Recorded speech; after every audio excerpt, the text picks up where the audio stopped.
The security guard's hand closed around her arm like she was a trespasser, like she was nobody. "Ma'am, you do not have clearance for this wing. I'm going to need you to leave the building." Emily Carter didn't argue. She'd stopped arguing weeks ago. She let them pull her toward the exit, past the trauma bays, past the crash carts, past the sound of monitors flatlining in rooms nobody could stabilize. Then the doors burst open. Military, gurneys, blood, so much blood. And from the nearest gurney, a man with shrapnel still embedded in his shoulder forced himself upright through what had to be unbearable pain, locked eyes with Emily across the chaos, raised his right hand to his temple, and said it loud enough for the entire floor to hear. "Stand down! That's my commander." The guard's hand dropped. The room went absolutely still. Nobody in that hospital, not the chief of surgery, not the security director, not a single administrator, had any idea what was about to happen next. If this story already has you leaning forward, follow along and stay until the end. Like this video, and drop the name of your city in the comments. I want to see exactly how far this story has traveled. The badge had been sitting in Emily Carter's chest pocket for 11 months, which was longer than she'd expected to last. She wasn't naive about that. She knew what she was walking into when she took the ICU position at Ravencrest Medical Center, a level 1 trauma center with a reputation built on prestige and a culture built on hierarchy. She'd read the staff reviews. She'd talked to a travel nurse who'd done a rotation there and described the place as a great hospital if you enjoy being invisible.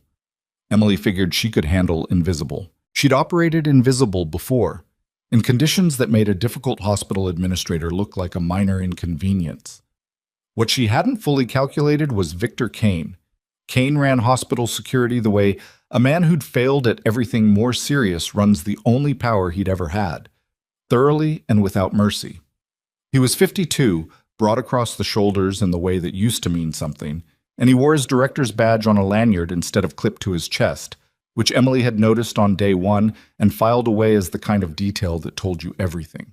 He'd introduced himself to her during orientation by telling her, without being asked, that the nurses at Ravencrest had a tendency to get ideas above their station, and that he took it as a personal professional responsibility to correct that tendency. She'd smiled and thanked him for the welcome.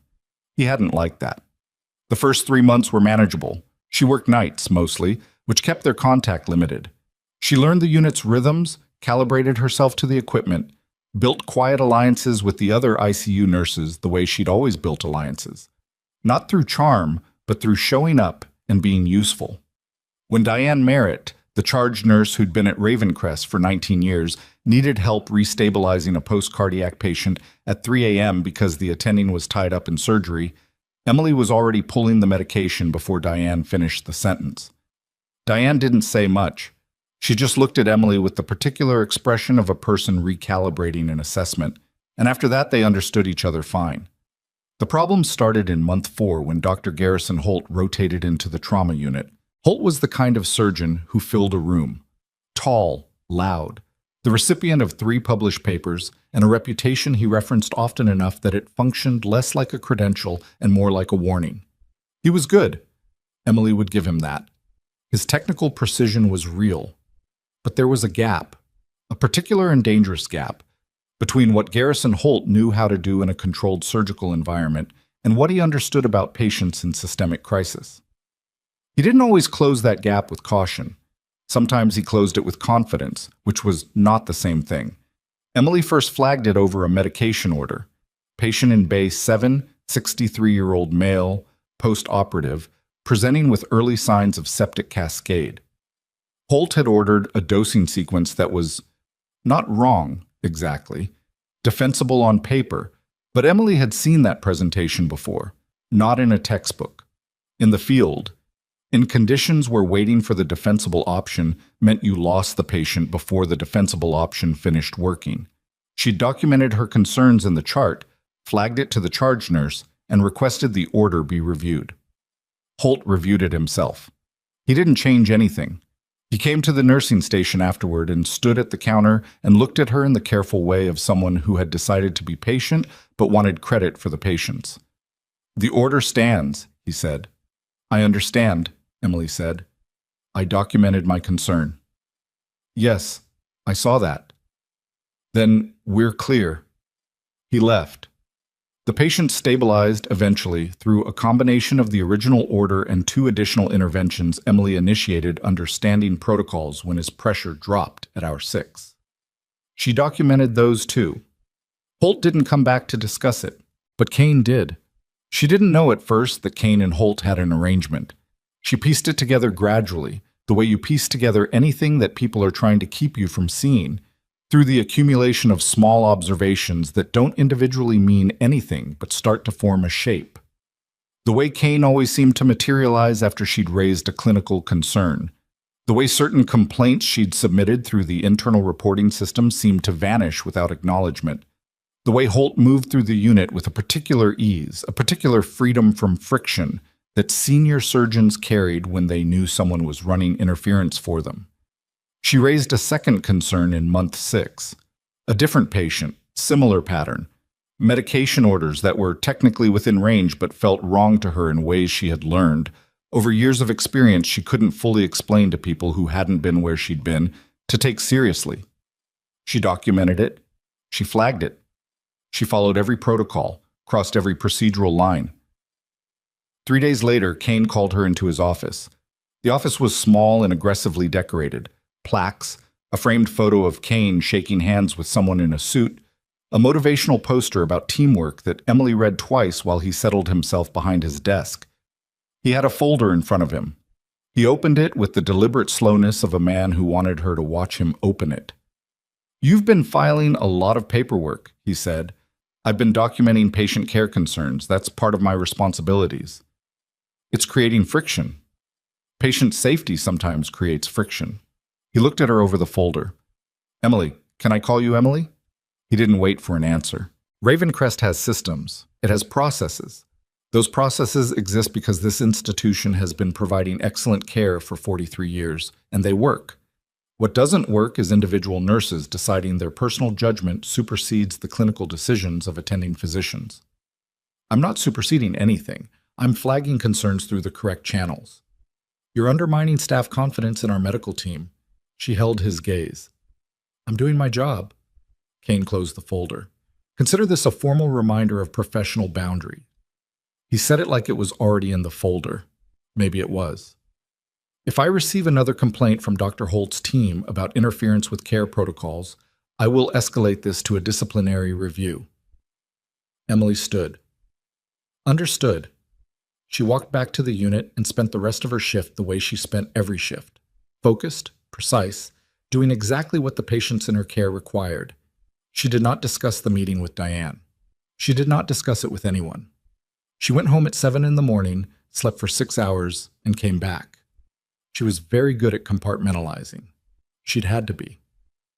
The thing about Emily Carter that Victor Kane had not bothered to discover, because men like Kane rarely bothered to discover things about people they'd already categorized, was that she had been doing this, some version of this, since she was 22 years old. She'd enlisted out of a particular combination of conviction and financial reality, which was true of a lot of people who enlisted, and less true of the stories told about them afterward. She'd gone in wanting to be useful, had found the medical track, had been good at it in ways that surprised people who expected something different from a young woman with a quiet manner and a state school degree. She'd deployed twice, done things on those deployments that she didn't discuss in job interviews, that didn't appear in the civilian summary of her resume, that lived in a different file entirely, classified, sealed, accessible only to people with the right clearance and the right need to know. She'd commanded a combat medical evacuation team. Not assisted, not supported, commanded, 18 personnel, 4 deployments, a classified operation theater that she was still not permitted to name in this or any other context. She'd made decisions in the field that no protocol could have fully prepared her for, and she'd made them correctly often enough that her operators were alive to know the difference. She'd left the Army at 28 because her mother was sick and her brother wasn't handling it, and some things pulled harder than others. She'd gotten her nursing credentials, put her service record mostly away, and tried to figure out what a person like her looked like in a civilian context. Ravencrest Medical Center apparently was still working that out. The day it broke open began ordinarily. Emily came on at 7, took her assignment from Diane, 4 patients, 2 post-surgical, 1 cardiac monitoring, 1 sepsis management, and began her rounds. The unit was calm by ICU standards, which meant it was merely tense rather than actively frightening. She checked vitals, updated charts, had a brief conversation with the family of the cardiac patient, a 71-year-old retired schoolteacher named Marge, who wanted to know if the swelling in her mother's ankles was improving. Emily told her honestly that it was too early to say for certain, but the numbers from the overnight shift were trending in the right direction, and she meant it. She was finishing documentation on her second patient when Kane walked onto the floor. He didn't usually come to the ICU. He had subordinates for that, 2 security officers who rotated through and mostly kept to the hallways. When Kane himself appeared, it was a production, and everyone on the floor knew it. He had 2 officers with him. He walked to the nursing station and waited until Emily looked up, which she did after a moment because she'd learned that making him wait a moment was the smallest form of resistance available to her, and she allowed herself that much. "Emily Carter," he said, loudly enough that it carried. "I'm going to need you to surrender your access badge." Diane, at the adjacent workstation, went very still. Emily set down her pen. "During my shift. Effective immediately." "On what basis?" Kane reached into his jacket and produced a single sheet of paper. "You submitted an unauthorized complaint to the state nursing board regarding medication protocols in this unit. That complaint was filed without departmental approval, in violation of Ravencrest's internal reporting policy. Section 4, paragraph 2. He said it like he'd rehearsed it, which he had. That constitutes insubordination, and it triggers immediate administrative suspension of system access pending review. The floor was very quiet. The monitors kept going. Somewhere down the hall, a machine beeped twice and stopped. Emily was aware of every person on the unit watching her. She was aware of Diane's absolute stillness. She was aware of Kane's 2 officers flanking him with the practiced awkwardness of people doing something they didn't fully believe in. She reached up and unclipped her badge. She set it on the counter between them. "My patients," she said, "will need coverage for the remainder of the shift." "That's being arranged." "The sepsis patient in Bay 3 is due for a reassessment in 40 minutes. His pressure's been variable. Whoever covers him needs to know that." "Emily." "His name is Roy Delamar. He's 61 years old, he has a history of resistant organisms, and if his MAP drops below 65, you need a physician at the bedside immediately, not in 15 minutes. Immediately." She held Kane's eyes. "That's not a request. That's a clinical fact. Do with it what you want." Kane picked up the badge. He looked, for a fraction of a second, like a man who had expected more of a scene and wasn't sure what to do with the absence of one. "Security will escort you out." "I know the way." She gathered her personal items, her pen, a small notebook she carried, her phone, and walked toward the exit with both officers trailing her by half a step. She didn't look back. She was very good at not looking back. She made it to the elevator, down to the main lobby, through the main doors and out into the November air, which was cold and flat and smelled like exhaust from the parking structure. She stood on the sidewalk for a moment and let the cold land on her face and breathed. Then she took out her phone and finished the email to the state nursing board that she'd been drafting for 8 days. She hit send. She put her phone away. She started walking toward her car. She had made it approximately 40 feet when she heard it, a sound she recognized before she could name it. The low throb of heavy vehicles. Multiple, moving fast. The particular acoustic signature of convoy movement that bypassed the civilian instinct to identify it as ordinary traffic and landed somewhere older in her, somewhere operational. She stopped. 3 military vehicles came around the corner of the hospital's emergency access road at a speed that was not protocol standard. Black, unmarked except for the unit markings she clocked automatically and then clocked again because they didn't quite add up to what they should have been for a standard medical transport. The convoy pulled hard into the emergency bay. Doors opened. Personnel in tactical gear moved with the controlled urgency of people managing something serious. Gurneys. Multiple gurneys. Emily was already moving. She didn't decide to move. She had never in her experience decided to move in moments like this. The decision happened in some layer of her that was below language, below deliberation, in the same layer where she'd learned to read the sound of incoming and the weight of a man going into shock. Her legs moved. Her mind caught up. She came around the side of the ambulance bay in time to see the emergency doors open and the first gurney pushed through by two soldiers who were themselves bleeding. She assessed from 10 feet away, male, 40s, field dressing over the right torso, massive, the dressing saturated. She moved closer and got a look at his vitals display. The portable monitor one of the soldiers was carrying, and her jaw tightened. That man had been bleeding for longer than any of these people understood. The emergency department went into its standard chaos protocol. Trauma attending called overhead. Nurses and techs pulling equipment. Dr. Holt's voice somewhere in the back, issuing instructions with the authority of a man who had processed a significant trauma case approximately twice in the past year under controlled conditions. The second gurney came in. Younger. Shrapnel pattern she recognized across the left shoulder and neck. The way it dispersed told you something about the source, and what it told her made her throat close briefly before she opened it again. Third gurney. Fourth. 4 simultaneous critical traumas. 1 trauma surgeon on call who had never in any way Emily could determine managed a mass battlefield casualty event. A team that was trained for accidents, for falls, for cardiac events, for the ordinary catastrophes of civilian life. This was not that. One of the soldiers, a woman, mid-30s, a streak of dried blood on her jaw that wasn't hers, caught Emily's eye across the bay and for 1 second seemed to actually see her, not as a bystander, not as the woman who'd been escorted off the property 20 minutes ago, but as something else. The woman looked away, moved to the nearest gurney. The man on that gurney was the one who'd saluted. Emily hadn't seen his face clearly in the chaos of arrival. She saw it now. She knew it. She knew the shape of it, the particular set of the jaw, the way the pain was being managed, held back, controlled, by a person with extraordinary practice at holding things back and keeping them controlled.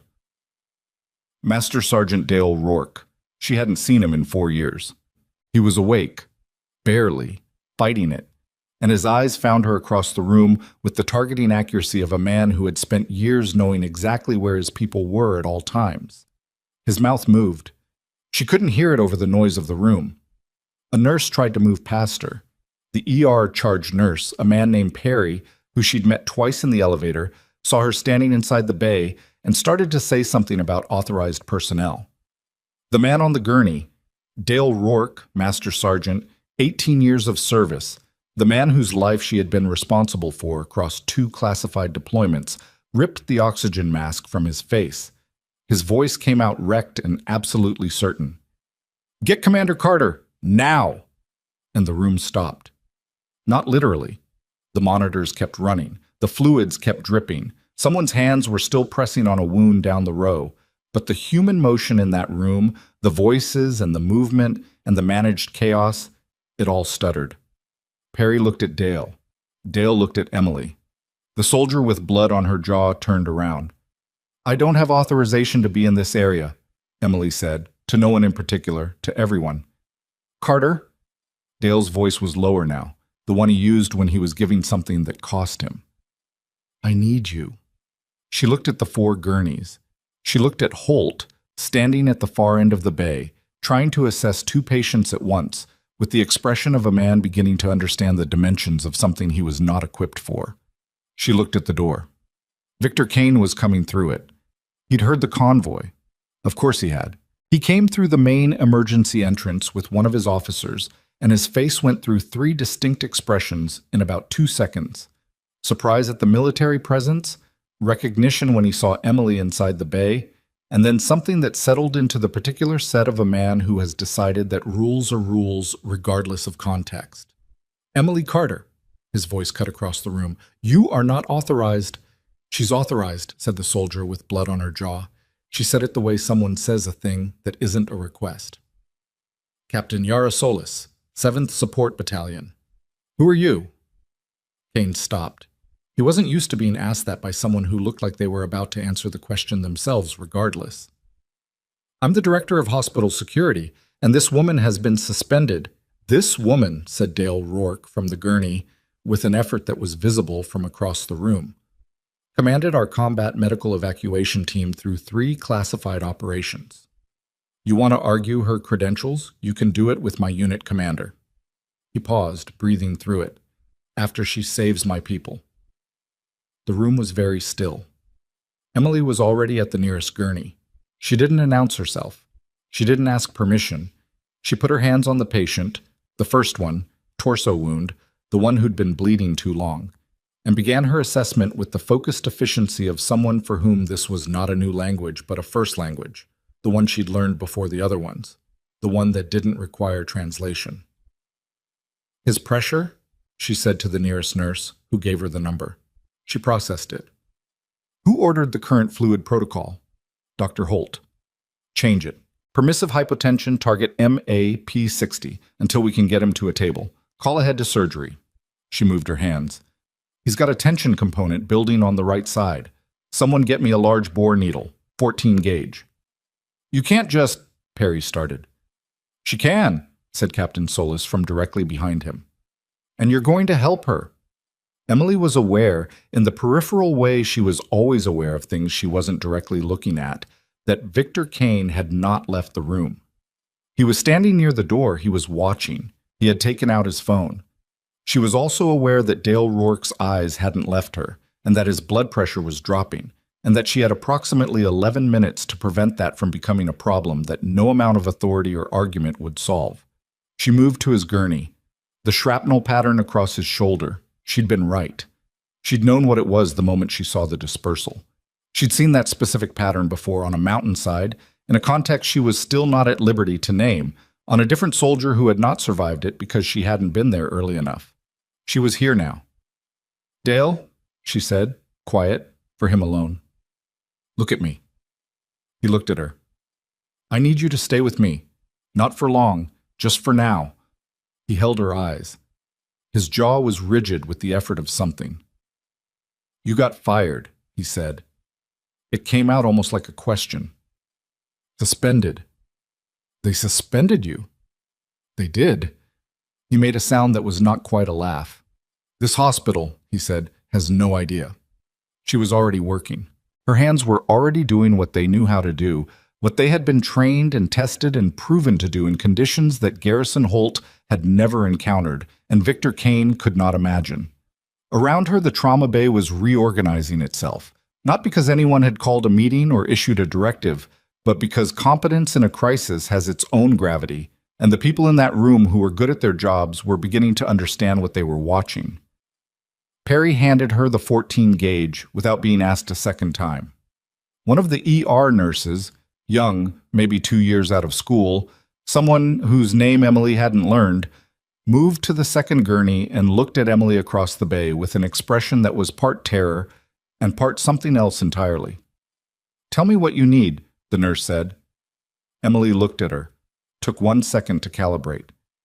What's your name? Brianna. Brianna, go to that patient, his left arm. Find me a vein on the median cubital, not the cephalic, the median. You're going to run 2 large bore IVs simultaneously. Can you do that? Yes. Then go. Brianna went. Holt had moved to the edge of the bay. He was watching Emily now with an expression she had learned in her experience to recognize. The expression of a person watching someone do something they know they should be doing, but cannot, in this moment, figure out how to begin.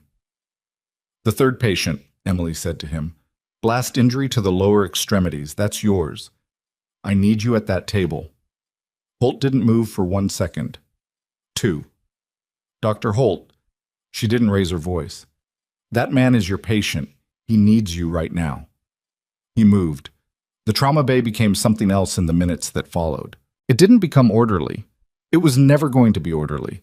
There was too much happening, too many variables, too many moments where the right call wasn't obvious and had to be made anyway. But it became functional in the specific way that functional looks in a mass casualty event. Everyone doing exactly what they were capable of doing, directed toward the same end, without wasting time on anything that didn't serve that end. Emily moved between the gurneys. She called orders, she adjusted protocols, she put her hands on patients in the way of someone who had learned that touch communicates information that monitors cannot capture. She corrected a fluid calculation that would have dropped the first patient's pressure below salvageable levels. She identified a secondary injury on the fourth gurney, a blast concussion with early intracranial pressure signs that hadn't been flagged in the intake, and she called neurology herself from across the bay, using a desk phone she reached for without breaking stride. Victor Kane had not left. She was aware of him, watching. She was aware that his phone was still in his hand. She was aware, in a way she hadn't been 30 minutes ago when she was walking to her car, that the email she'd sent to the nursing board was now part of a record that existed outside this building, outside Kane's ability to manage or suppress, in a system that had already received it and generated an automatic acknowledgement that was sitting in her personal email. She thought about that for approximately 1 second, then went back to Dale. His pressure was stabilizing. Not where she wanted it, but moving in the right direction, which was the most important direction. "Still with me?" she asked. "Still with you," he said. Behind her, through the doors that led from the bay into the main emergency corridor, she could hear voices. More voices than standard evening operations produced. Personnel. Someone speaking with the clipped authority of military command. Someone else responding. The convoy had brought more than the wounded. She filed that information. She would need it later. Right now she needed Dale Rourke's pressure to hold, and Brianna to maintain those IVs, and Holt to not panic at the table where he was working, and for the 4 people who had been brought into this hospital by the soldiers who'd carried them to live through the next hour. That was enough to manage for now. The door at the back of the bay opened. 3 people entered, none of them in hospital scrubs or white coats. 2 in military uniform, officers, high-ranking, the kind of rank that generated a particular atmospheric change in a room. 1 in a civilian suit that was expensive in the way of government expensive, which was different from privately expensive and easy to distinguish once you knew what you were looking at. All 3 of them looked at Emily Carter first. Then they looked at Victor Kane, who was standing near the wall with his phone in his hand. The man in the suit reached into his jacket and produced credentials that he opened and held at chest level, long enough for Kane to read them. Emily couldn't read them from where she was. She didn't need to. She'd seen that credential wallet before, the specific shape of it, the specific color. Kane's phone went into his pocket. "Sir," said Kane reflexively to the man in the suit, "I can explain the situation." "I'm sure you can," said the man. He looked at the gurneys. He looked at Emily's hands on Dale Rourke's IV line. "But not right now." "Mr. Kane," the senior officer, a colonel by the insignia, spoke without inflection. "Please remain in this area until we've had a chance to speak with you." Kane stood very still. Emily finished her adjustment and stepped back from the gurney. Dale's pressure had moved up 4 points. Not enough, but moving. She needed him to surgery within the next 30 minutes for the definitive repair, and she turned to find the trauma attending, the one who'd been called overhead, who'd arrived 7 minutes after the convoy and had spent those 7 minutes trying to parse what he'd walked into. And she told him exactly that, and exactly what she needed, and exactly what she'd done so far. He listened. He asked one clarifying question. He went to arrange the OR. Emily stood in the center of the bay for a moment. One moment, just one, with the sounds of the monitors and the voices and the particular weight of the room pressing against her from all sides. Then Brianna called her name from across the bay, and she went. The night was not over. It was barely beginning. And Victor Kane, standing against the wall with his phone in his pocket and the colonel's eyes on him, had just begun to understand what kind of night it was going to be. The IV bag was running low, and nobody had noticed except Emily. She crossed to the supply rack herself, pulled a replacement, and had it swapped before the alarm on the pole finished its first cycle. Brianna, who was developing, in real time, the particular 1,000-yard focus of a nurse finding out what she was capable of under pressure, caught the motion from the next gurney and gave a small nod, the kind that didn't mean anything sentimental, just acknowledged, seen, noted, continuing. That was enough. The OR had taken this first patient, the torso wound, the one who'd been bleeding longest, 11 minutes after Emily flagged him as the priority. She'd been right about the timeline. She was usually right about timelines in the way that people who have made catastrophic errors about timelines become right, carefully, obsessively, without celebrating it. The surgeon who'd taken him up was someone she hadn't worked with before, a woman named Dr. Fassett, who'd arrived from home still pulling her hair back and had listened to Emily's handoff with the focused silence of a person extracting exactly what she needed and nothing else. No friction, no territory, just the work. That left 3. Dale was stable enough for the moment. His pressure had moved up another 3 points and was holding, which was not good but was sustainable, which in the current context was what mattered. The 4th patient, the one with the intracranial pressure concern, had been collected by the neurology team and was en route to imaging. The 3rd was Holt's, and Holt was, she checked from across the bay, assessed his posture, the angle of his hands, the particular way he was standing, holding together. Barely, but holding. She had not been officially reinstated. Her badge was still on Kane's person. Technically, she was still suspended, still unauthorized, still the nurse who'd been walked off the property 53 minutes ago.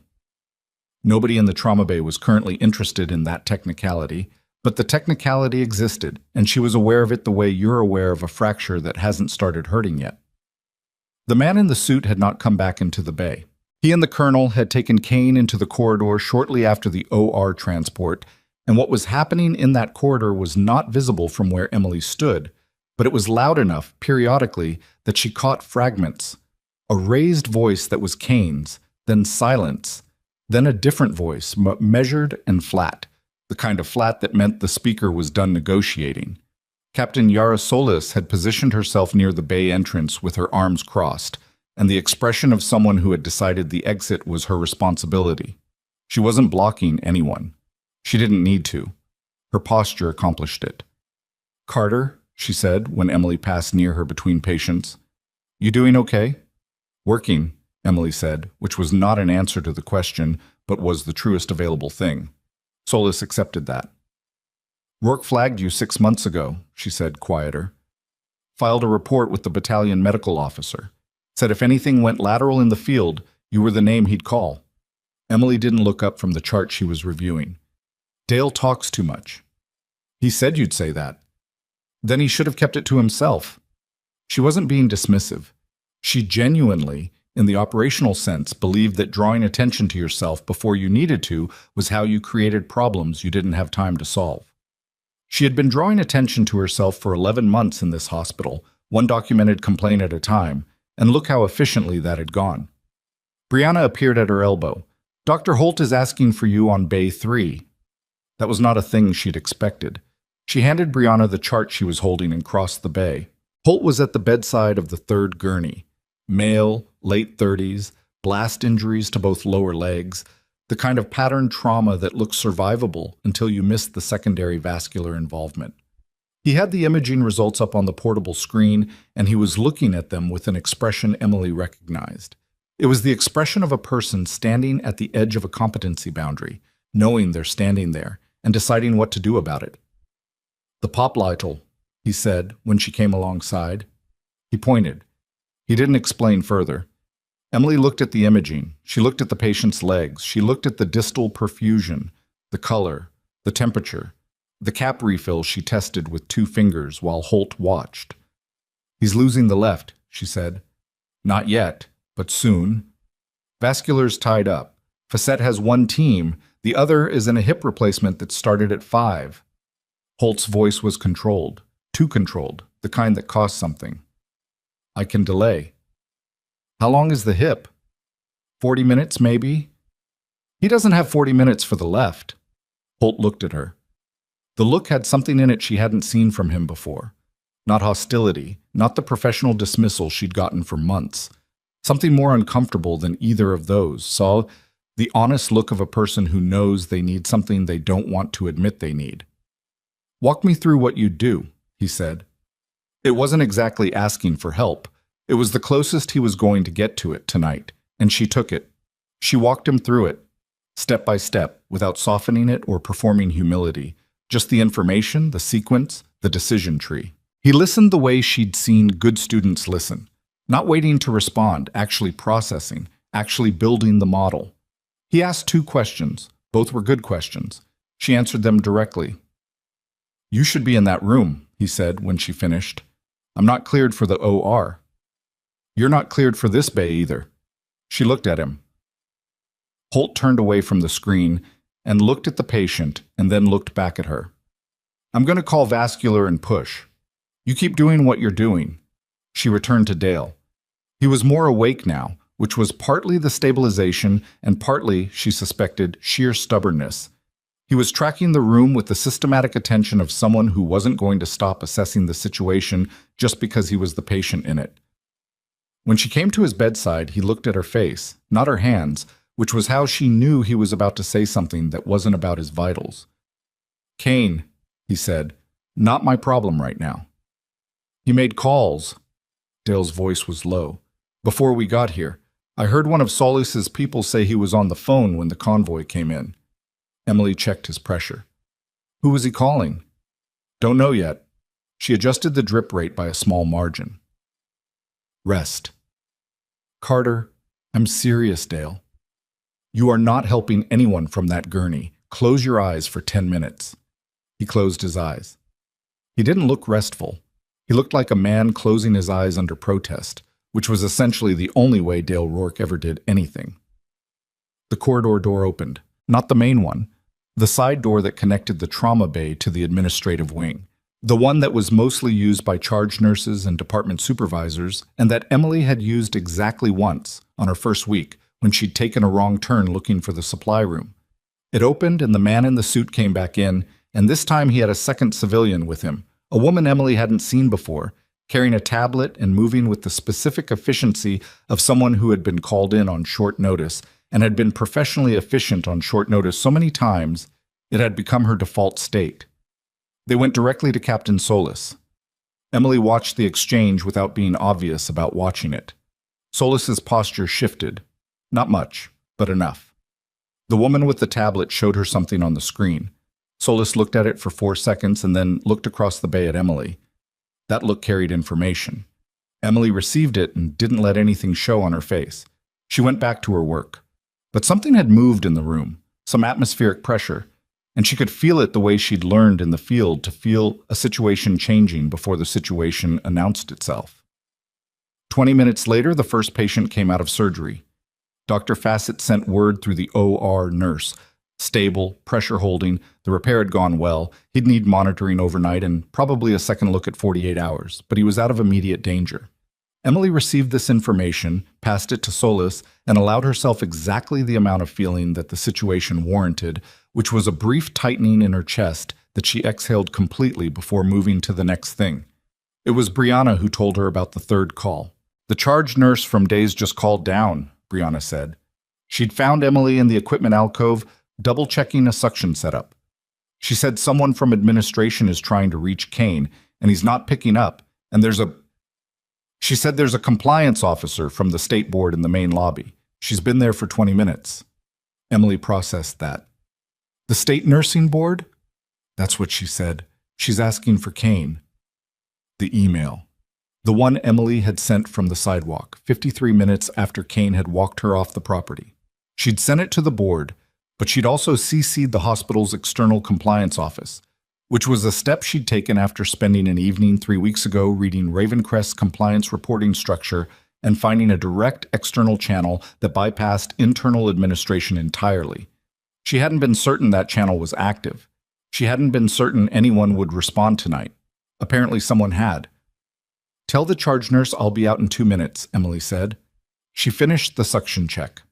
She took 2 minutes because she'd said 2 minutes, and she used them to think with the particular clarity that seemed to descend on her in proportion to how complicated things became, a quirk she'd noticed about herself a long time ago, that when things were simple and manageable, her mind wandered, but when they were genuinely difficult, it went quiet and still and very, very focused. She had flagged unsafe medication protocols through every available internal channel, each one documented, each one traceable. She had been removed before any of those complaints could be investigated. She had then filed externally. The board compliance officer was in the lobby.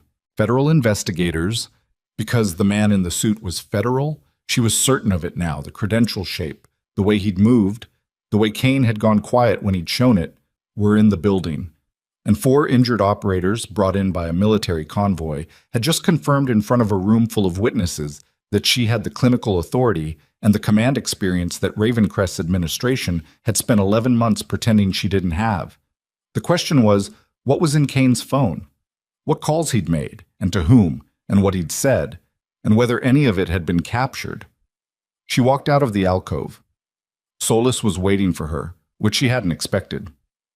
"We need to talk," Solus said. "Outside the bay." They stepped into the side corridor. The fluorescent light in the hallway was the particular depressing white of institutional fluorescence that someone had been meaning to replace for 2 years. Emily stood against the wall and waited.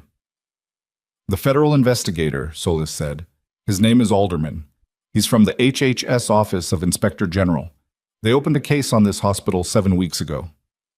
She said it without preamble, without warming up to it, the way you'd brief someone who didn't need you to warm up to it. "Anonymous complaint, suspected falsification of medication records and improper handling of internal staff reports." Emily held Solus's gaze. 7 weeks ago. "Before tonight, before all of this." Solus glanced toward the bay doors. "Whatever you filed, it wasn't the start of this investigation. You weren't the first person who noticed." Emily thought about that. About Roy Delamar in Bay 7. About the sepsis patient she'd flagged in month 6, whose chart had been altered. She'd seen it after the fact, compared her documentation to the official record, found the discrepancy, added it to her log without saying anything to anyone because she hadn't yet figured out whether saying something would help or simply give Kane better information about what she knew. "The records," Emily said. "Holt's orders.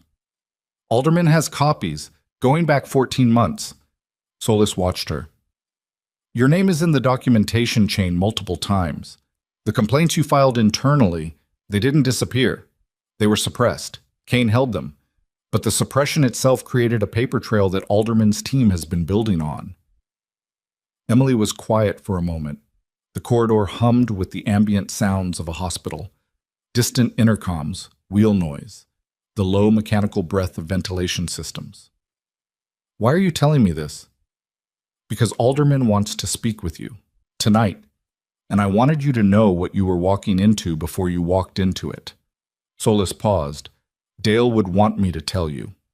Emily looked at the ceiling for 1 second, not thinking, just giving herself the second, which was a thing she'd learned to allow herself after years of not allowing it. "Is he actually going to sleep?" "Absolutely not." "Tell him I'll check in before they move him." She went back into the bay. The next hour was the specific kind of relentless that you only know if you've lived it. Tasks that each required complete attention, stacked without pause. No moment between them long enough to think about anything other than the immediate thing. She managed the 2 remaining patients in the bay. She coordinated with Brianna, who was, Emily now thought, going to be a genuinely excellent nurse if anyone gave her the environment to become one. She updated charts. She fielded 2 questions from the ER attending who'd finally gotten his bearings and was now hovering in the useful way rather than the unhelpful way. She did not look at Kane's corner of the bay because he was no longer in the corner. It was Brianna who noticed first. "Where'd he go?" Emily looked. The corner was empty. The officer who'd been standing near Kane was also gone. She felt something move through her, not quite alarm, more like the operational sense of a variable becoming unaccounted for. Kane unmonitored was a specific kind of problem. Kane unmonitored with knowledge of what was happening in this building, knowledge of what Alderman was investigating, knowledge of what Emily had filed and where. That was a different calculation. She crossed to Solus. "Kane's not in the bay." Solus looked at the corner. Her expression didn't change much, but the quality of her stillness changed. She reached for her radio. Emily was already moving toward the door. The side corridor was empty. The main emergency corridor had the standard evening traffic, transport aides, a family member being walked to a waiting room, 2 nurses from a different unit cutting through. No Kane. She moved toward the main corridor junction, where it split toward administration and toward the records room, and she stopped. The records room. Not the digital records. Those were server-based, backed up externally, accessible only through the EHR system and already within Alderman's scope. But the physical files, the suppressed complaints, the documentation that Kane had accumulated over 11 months that hadn't been destroyed, she didn't think he'd been stupid enough to destroy it, Because the kind of person who kept that kind of power kept the paper that justified the power, kept it as insurance, kept it close, and that, if he reached it tonight before Alderman's team formally secured the records room, could become something that was no longer available. She turned toward administration. The hallway was longer than she remembered from the one time she'd navigated it. Her footsteps were quiet on the linoleum. She passed a closed office door, a water fountain, a bulletin board with outdated compliance notices. She turned a corner. Kane was 20 feet ahead of her, at the records room door, and he had his master key in his hand. He heard her. He turned. For a moment, just a moment, he looked at her the way a person looks at someone they've underestimated past the point of being able to pretend otherwise. It was there in his face, fully, before the professional mask reasserted itself. "You need to go back to the emergency department," he said. His voice was steady. She gave him that. "Step away from that door, Victor. You are a suspended employee in an area you have no authorization to be in. Your master key doesn't clear you for evidence in an active federal investigation," Emily said. "And that's what's in that room right now, which you know." Kane's hand was still on the key. His jaw was tight. Something was moving behind his eyes. Calculation, the same calculation she'd seen men make in the field when they were deciding whether the exit they'd chosen was still viable. "There's nothing in this room that concerns you," he said. "My complaints are in that room." She kept her voice level. 14 months of documentation that you suppressed, the original medication orders that Holt signed, and that somebody in this building altered after the fact. That concerns me." Kane's hand moved. Emily didn't move toward him. She didn't have to. She raised her voice. Not dramatically, not as performance, just enough to carry to the junction 30 feet behind her, where she could hear, faintly, the sound of footsteps that had been following. "He's at the records room," she said. Alderman came around the corner at a pace that was controlled and very fast, and behind him, 2 steps back, was a hospital security officer Emily had never seen before. Not one of Kane's people. An outside contractor, or a federal detail. She couldn't tell which and didn't need to. Kane's hand came off the key. He didn't say anything. He stood in the hallway with the master key in his fist, and the federal investigator and Emily Carter and his own decisions converging on him from 2 directions, and whatever calculation he'd been running had apparently reached its conclusion. He took a step back from the door.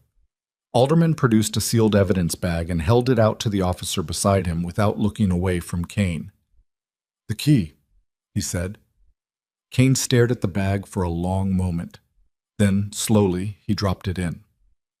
Emily stood in the hallway and watched Victor Kane's hands come away from the last thing he had been trying to hold on to, and she thought, with the particular flatness of someone who had been angry for a long time and was now something past anger, that she had spent 11 months being patient, and that patience had never felt like a strategy.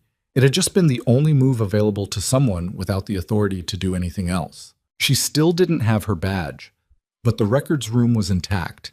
An alderman's seal was on the door, and Kane was standing in the hallway with his hands empty. She turned back toward the trauma bay without waiting to see what happened next. Dale's pressure needed checking. Brianna needed a break she wasn't going to take without being told to. And somewhere in the building, the state nursing board's compliance officer was still in the lobby, still waiting, still holding a tablet with Emily's email on it. Tonight was not finished. It was nowhere near finished. But when Emily rounded the corner back toward the emergency wing, she almost walked directly into Garrison Holt, who was standing in the corridor outside the trauma bay with his white coat and his crossed arms and the specific expression of a person who has decided to say something they've been deciding not to say for a long time. "I need to tell you something," Holt said, and his voice had lost the thing it usually carried, the professional weight, the accumulated authority. He just sounded tired. "About the records." Emily stopped. "I didn't alter them," he said. "I need you to know that. I signed the orders, the originals. What happened to those orders after they left my hand? I didn't know. Not until recently." She looked at him carefully. "How recently?" He met her eyes. "Recently enough that I should have said something sooner." The corridor hummed. Somewhere in the building, a door opened and then closed. Emily stood in the hallway with Garrison Holt, and the weight of everything he'd just implied pressing against the moment, like something that had been waiting a long time to get through. "Who changed them?" she asked. and Holt said a name she hadn't expected. The name was Margaret Voss. Emily held very still. The pharmacy director. She had system access, Holt said. I wasn't watching the back end. I signed the orders, they went in, and by the time they hit the dispensing log, they'd been modified. Dosages, timing intervals, not enough to flag an automatic alert, enough to matter. He stopped. He looked like a man who had been carrying something heavy for long enough that setting it down hurt more than holding it. I noticed it 6 weeks ago. A patient chart that didn't match what I remembered ordering. I pulled 3 more. Same pattern. You didn't report it. No. The single syllable sat in the hallway between them. Emily didn't fill it. Kane came to me, Holt said, 2 days after I found the discrepancy. He didn't say anything directly. He just made it clear that he was aware of what I'd found and that the situation was being managed, and that the best thing for everyone was to let it continue being managed. He met her eyes briefly, then away. I told myself I needed more time to be certain before I filed anything. You told yourself that for 6 weeks. Yes. Emily thought about Roy Delamar, about the patient in Bay 7 with the sepsis she'd flagged in month 6, the one whose chart hadn't matched her documentation, about how many patients in 14 months had received medication that was not what their physician had actually ordered, and what that had cost them, and whether any of those costs were still being paid by someone lying in a bed somewhere in this building right now. You need to tell Alderman, she said. Tonight, all of it. What you found, when you found it, what Kane said to you. She paused. And you need to pull every chart you have a question about and flag it for review. That could be 30, 40 charts. Then start now. Holt looked at her with an expression that was past professional, raw, slightly, a man confronting the specific arithmetic of what his silence had cost. I should have... Yes, Emily said. Tell Alderman. She left him in the corridor. The trauma bay, when she returned, had reorganized itself into something approaching a stable state. Both remaining patients were being managed. The chaos of arrival had compressed into the focused, repetitive work of ongoing critical care, and Brianna was at the nursing station updating documentation with the particular posture of someone running on the wrong side of their second wind but refusing to acknowledge it. Emily picked up the nearest chart, scanned the current vitals, and went to Dale. His eyes were open. She'd expected that. You didn't sleep, she said. Couple minutes. Dale? Maybe less. He watched her face. You found something. Alderman found something. I confirmed a direction. She checked his IV insertion site, clean, no infiltration, and adjusted the rate without explaining why. The pharmacy director has been modifying medication orders after they were signed. Dale processed that. She watched him do it, the way he ran information through whatever internal structure he used to assess threat and response. Old habit, combat trained, couldn't be fully turned off. How long? 14 months is what we know so far. Patients? Unknown. Holt is pulling charts. Dale's jaw moved. He had opinions about that clearly, and he was holding them back with visible effort, which was its own kind of character study. What do you need? Nothing from you. I need you to let your body do what it's trying to do for the next 8 hours. I'm serious, Carter. So am I. She met his eyes. Your pressure is better. Your color is better. You are not at a planning meeting. You are a patient. He looked at the ceiling. I hate this. I know. It's worse because you're right. I know that too. She left him and found Alderman near the side corridor entrance, speaking quietly with the woman who carried the tablet. She waited at the edge of the conversation until he noticed her and turned. Holt is going to contact you, she said. Tonight, within the hour. He has information about the records modification and about Kane's involvement in suppressing it. You should hear it directly from him. Alderman's expression was the studied neutrality of someone who had trained themselves to receive information without reacting to it in ways that contaminated what came next. Thank you. There's something else. She kept her voice level. Margaret Voss, your investigation, does it include the pharmacy? A fractional shift. Nothing she could have described precisely, but it was there. What do you know about the pharmacy director? I know who changed the orders. She said it simply, without drama, the way she'd always delivered operational intelligence. Quickly, clearly, without editorializing. You should add her to whatever you're doing tonight before someone tells her to stop being available. Alderman held her gaze for 3 seconds. Then he turned to the woman with the tablet and said 2 words Emily couldn't fully hear, and the woman was already moving. Emily went back to work. The next 90 minutes were the kind of sustained pressure that revealed things about people. Not what they said about themselves, not what their credentials claimed, but what they actually did when the task in front of them was harder than the one they'd prepared for. Brianna revealed that she had better peripheral IV skills than half the nurses Emily had worked with at twice her experience level, and that she would cry silently while doing a procedure and not let it affect the procedure, which was not nothing. Perry, the ER charge nurse who'd initially tried to remove Emily from the bay, revealed that once he'd accepted the situation, he was a competent and organized collaborator who communicated clearly and didn't repeat himself. The trauma attending, Dr. Marcus Webb, she'd finally gotten his name, revealed that he was not a hero, was not going to pretend to be, and was entirely willing to say, "I don't know, what would you do?" in a direct enough way that it functioned as genuine consultation rather than deflection. Holt revealed that when he decided to do something, he did it completely. He came back through the bay 40 minutes later, white coat gone, in scrubs now, with a printed list and a tight expression. He went directly to the nursing station, logged into the EHR system, and began pulling charts with the focused speed of someone who had decided the only way through was through. He didn't speak to Emily. He didn't need to.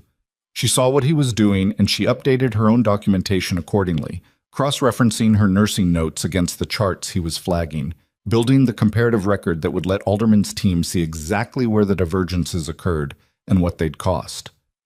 It was slow, methodical work, the kind that felt like nothing was happening and was actually the entire mechanism by which things happened. Margaret Voss was located at 11:14 p.m.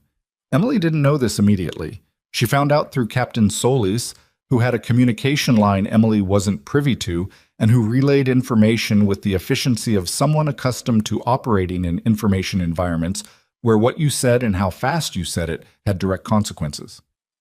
She was in the building, Solis told her. Alderman's team found her in the pharmacy. She'd accessed the EHR system at 10:40. Emily's throat tightened. What did she access? They got there before she could complete it. They've secured her workstation. Solis paused. She had a deletion protocol open, 14 months of dispensing logs. Emily stood with that for a moment, 10:40. 40 minutes after Emily had told Alderman to move on the pharmacy. 40 minutes was close. Not close enough that it should have been close. There had been enough time, but close enough that the alternative sat in her mind briefly and clearly.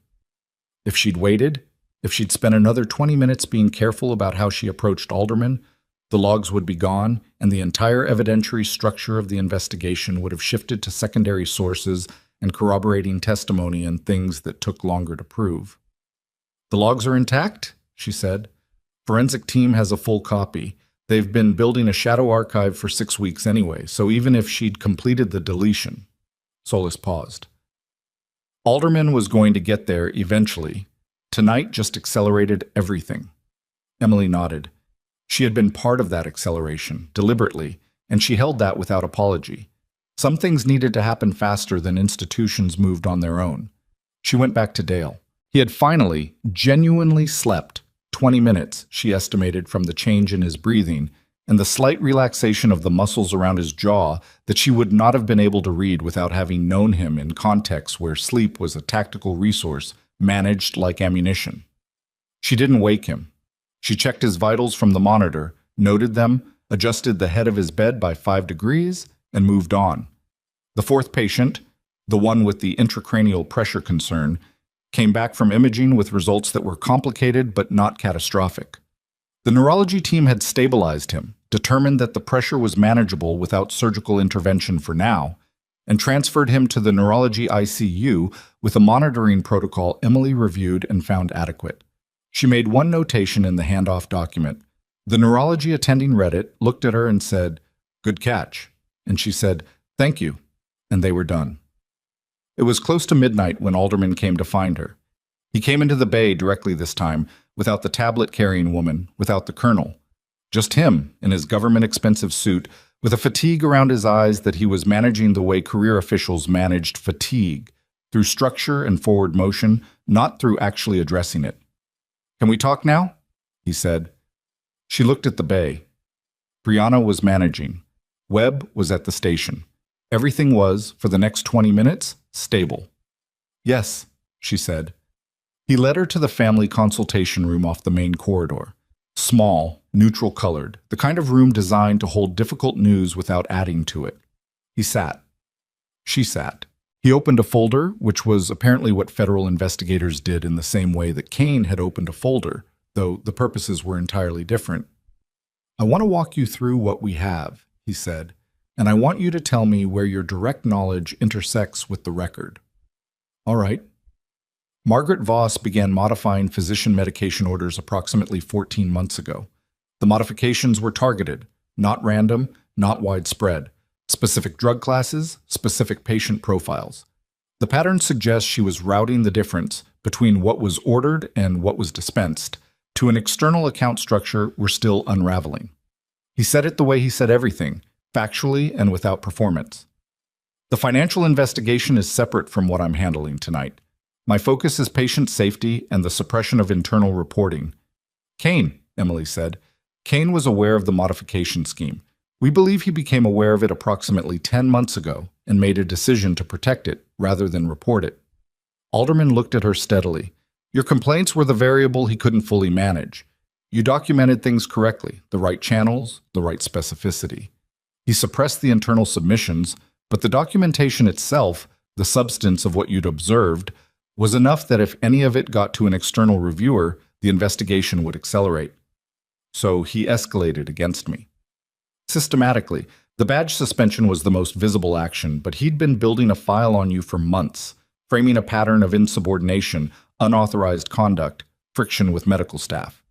Alderman's voice didn't change cadence. "If tonight hadn't happened, the convoy, the military personnel, your clinical intervention on record in front of a room full of witnesses, it's possible his narrative about you would have had legs." Emily thought about that.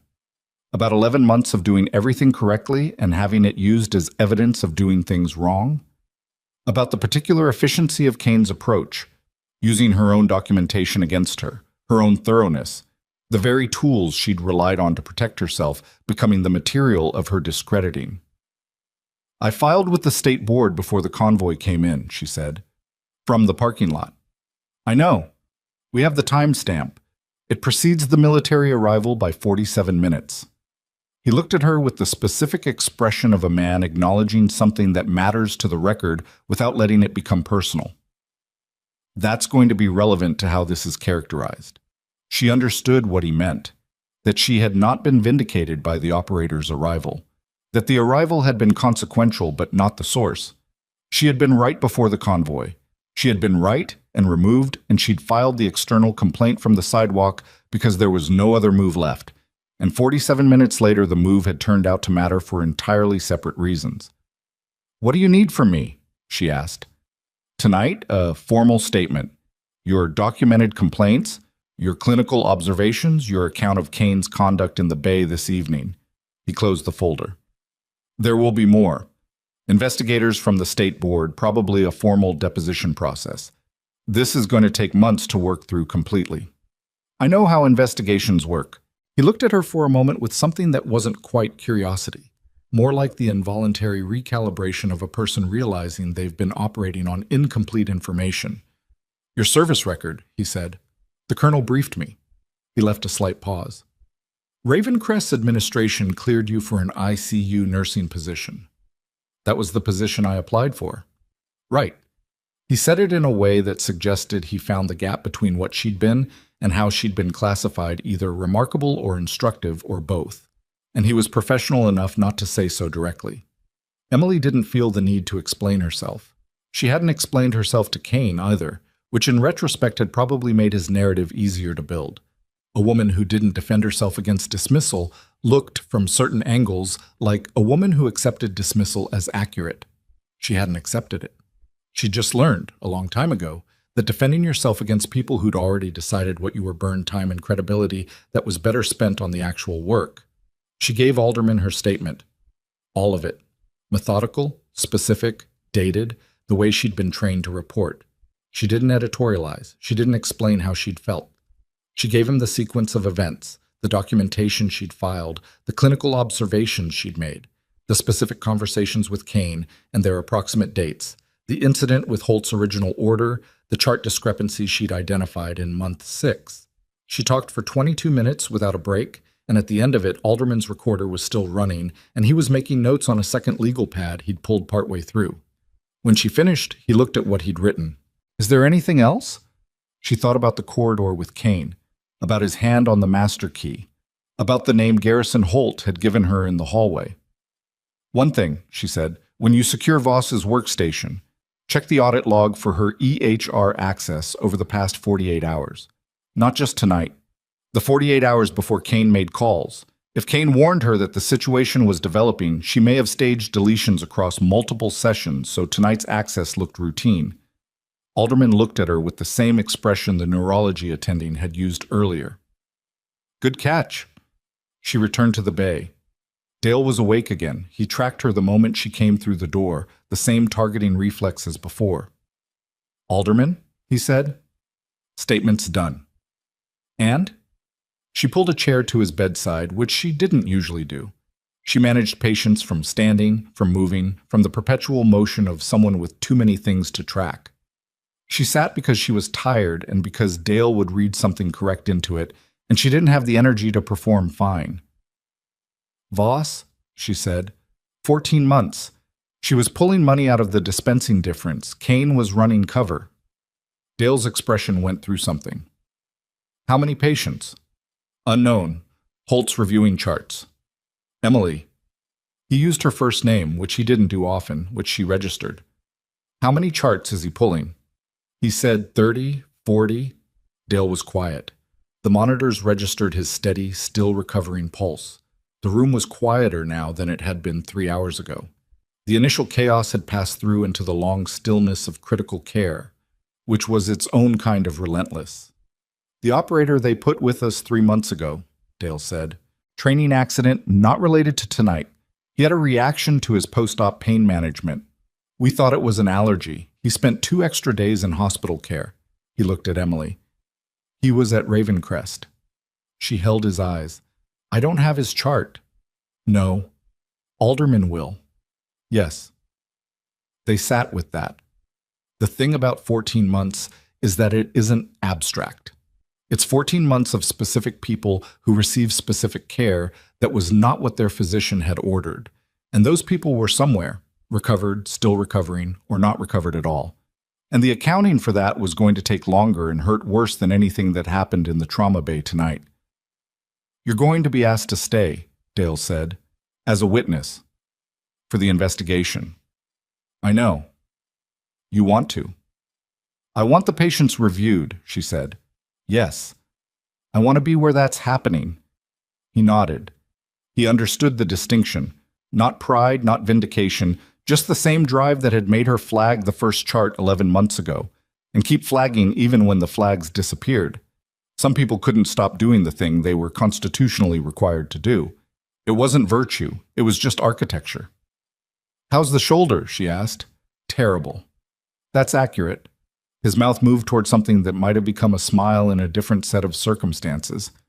You're going to make a lousy bedside nurse. You're going to make a lousy patient. We've established that. She checked his dressing, the one the trauma team had applied over the shrapnel wound, the area she'd assessed and stabilized 2 hours ago. It was holding. Clean margins, no bleed-through at the edges. She'd have to look at the underlying area again in the morning when they had better light and a calmer room, but for tonight it was manageable. Rest, she said. Carter. Dale, rest. She stood. She took the chair back to the wall.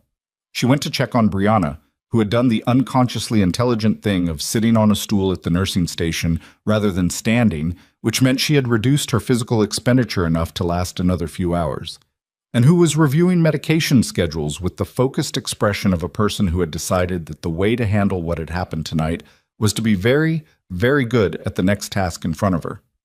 Emily thought she'd made the right decision. At 12:40 a.m., the first sign appeared that the night had more structure to it than she'd understood. It came through Solis, who came through the bay door with a different kind of purpose than any of her previous entrances. Not urgent, not procedural, but the specific alertness of someone carrying a piece of information they're still deciding how to frame. "There's a board member here," Solis said, keeping her voice under the ambient noise of the room. "Ravencrest board. Harold Price. He's been in the building for 40 minutes, we just found out. He came in through the administrative entrance while everything was happening in here." Emily turned from the chart she was reviewing. Invited or uninvited? Kane called him. Earlier tonight, before Alderman's people secured Kane's phone. Solis's jaw was set in a particular way. He came in and went straight to the executive suite. He's been on the phone with the hospital's legal team since he arrived. Emily considered the implications of that in the order they mattered. A board member who'd been called by Kane before the investigation formally closed, who'd had 40 minutes in an executive suite with legal counsel before anyone outside the administration had located him, was a board member who'd had 40 minutes to shape what the board's official position was going to be.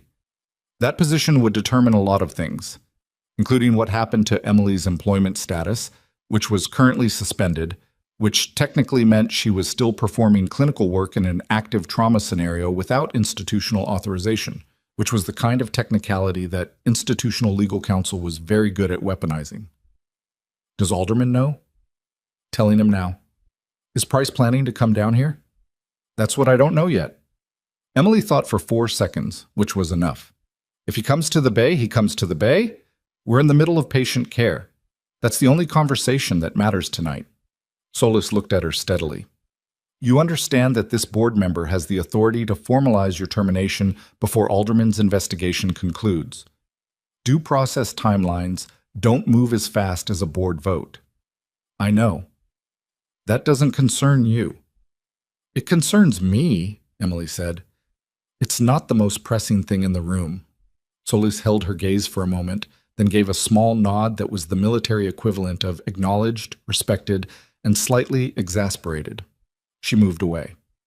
The next 30 minutes were unremarkable in the way that the eye of a building storm is unremarkable, technically calm, observably insufficient. It was at 1:15 a.m. that Holt came back through the bay. He had the printed list in his hand, updated now, longer than before. He found Emily at the medication cart, and he came directly to her with the expression of a man who has opened a door expecting one thing and found another. 43 charts, he said. Emily looked at the list.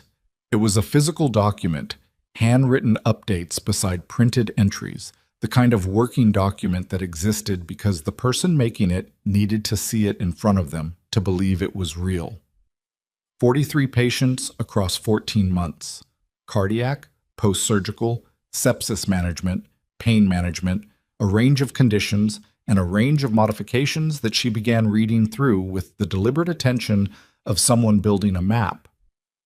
The dosage variances, she said. What's the range? 10 to 30% in most cases, enough to affect therapeutic outcome, not enough to trigger an immediate adverse event flag. Holt's voice was controlled, but barely.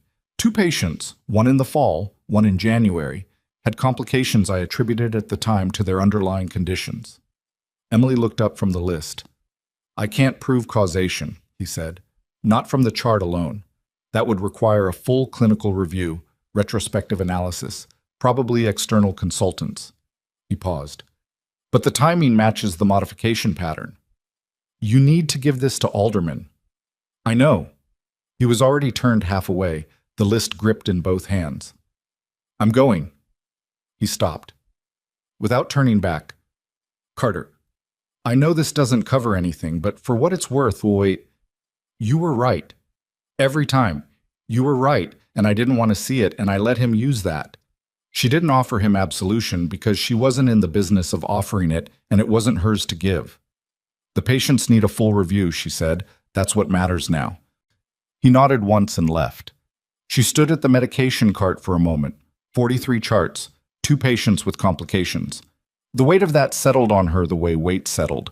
Not dramatically, not with the sudden impact of a blow, but as an accretion, layer by layer, the way significant things actually arrived rather than how they appeared in the telling. She finished what she'd been doing at the cart, documented it, and moved back to rounds.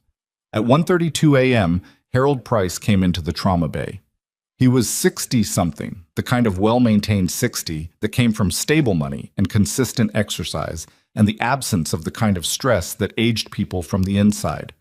He wore a suit that was out of place in the trauma bay, the way everything about him was out of place in the trauma bay, cut for a boardroom, standing in a room where someone had left a bloodied glove wrapper on the floor by the third gurney, and nobody had picked it up because nobody had time. He had a woman with him. Not Alderman's woman, different, privately retained by the look of her. Legal. Price scanned the room. His eyes moved across Brianna, across Webb, across the remaining patients, and landed on Emily with the specific attention of someone who has been told to look for a particular person. He came to her directly. Emily set down what she was holding and turned to face him with her hands at her sides, which was not an aggressive posture and was not a deferential one. "Emily Carter," Price said. "Yes." "Harold Price. I'm on the Ravencrest board." He said it as though the information would change the architecture of the room. "I understand there's been a significant situation here tonight." "There has been. And that you've been involved in some extended capacity, given that your employment status is currently suspended." "My patients needed care," Emily said. "I provided it." The lawyer beside Price made a small movement, not quite a gesture, more like a readiness. Emily registered it. "Ms. Carter." Price's tone was careful, the tone of a man who understood optics and was managing them in real time. "I want to be very clear that the board takes the events of tonight seriously. However, there are processes. There are 4 military casualties in this bay who are alive," Emily said, "because those processes were set aside long enough for someone to do the actual work. 2 of them would not have made it through the next hour on the treatment plan they were receiving when the convoy arrived." She kept her voice even. "You can pursue the process questions, that's appropriate, but I'd recommend understanding what happened in this room tonight before you decide what the board's position is." Price was quiet for a moment. The lawyer was quiet. Somewhere behind Emily, a monitor registered a shift in one of the patient's readings, minor, within range, and she noted it without breaking focus. "I've been speaking with the hospital's counsel," Price said. "Given the nature of the federal investigation and the questions about administrative conduct—" "Harold!" A new voice. Emily turned. The colonel, the senior officer who'd come in with the convoy, who'd been in and out of the building all night, was standing in the bay doorway. He had not been in the room for the past 2 hours. He was in it now. "I think," the colonel said, walking in with the unhurried pace of someone who had decided the pace, "that we need to have a different conversation about what this hospital's position is going to be." He looked at Price. He looked at the lawyer, and then he looked at the 2 patients still in the bay, at Dale Rourke's gurney, at Brianna working quietly, at the medication station, at the 43-chart list that Holt had carried out of this room 20 minutes ago. He reached into the breast pocket of his uniform and produced a folded document, which he opened and handed to Harold Price without ceremony. Price unfolded it. He read it. His expression moved through several configurations and settled on one that Emily could not immediately read. "This is a formal notification," the colonel said, "from the Department of Defense that the personnel brought to this facility tonight were engaged in a classified training exercise under federal jurisdiction, that the medical response provided in this facility is subject to federal review, and that any adverse employment action taken against clinical personnel who responded to the medical emergency constitutes a potential interference with that review." The word interference sat in the room the way certain words sat in rooms, not loud, but immovable. Price looked at the document. He looked at the colonel. He looked finally at Emily. And it was a different look than the one he'd brought in with him. Not warm, not converted, but recalibrated. "I'll need to discuss this with counsel," he said. "Of course," said the colonel. "In the meantime, Ms. Carter's access credentials should be restored so she can continue managing her patients." He said it as though it were a logistics item, a detail, a thing that went without saying. "Tonight." Price looked at his lawyer. The lawyer, reading the document over his shoulder, gave the smallest possible nod. Price reached into his jacket. He produced Emily's badge. Not her original badge, but the spare, the one that Kane had put in his pocket, and that someone had apparently taken from him and passed to Price without Emily being aware of the chain of custody. And he placed it on the nearest surface with the care of a man who understood that the way he placed it was being observed. Emily picked it up. She clipped it to her scrub top. She turned back to the bay. She had work to do. She still had work to do. Brianna looked at the badge and then at Emily and then quickly back at the chart she was reviewing, but Emily had caught the expression, relief, and something else, a younger person's version of the recognition that the world could, occasionally, correct itself. She was in the middle of reviewing Dale's updated chart when Solis appeared at her elbow for the third time that night, and the look on Solis's face this time was different from any of the previous ones. Not tense, not urgent, something quieter than either of those, and more serious. "Alderman just came out of the records room," Solis said. "He's been in there for the last 40 minutes with his forensic team." "And?" Solis glanced toward the corridor. "He found something in Kane's files that he didn't expect." She paused.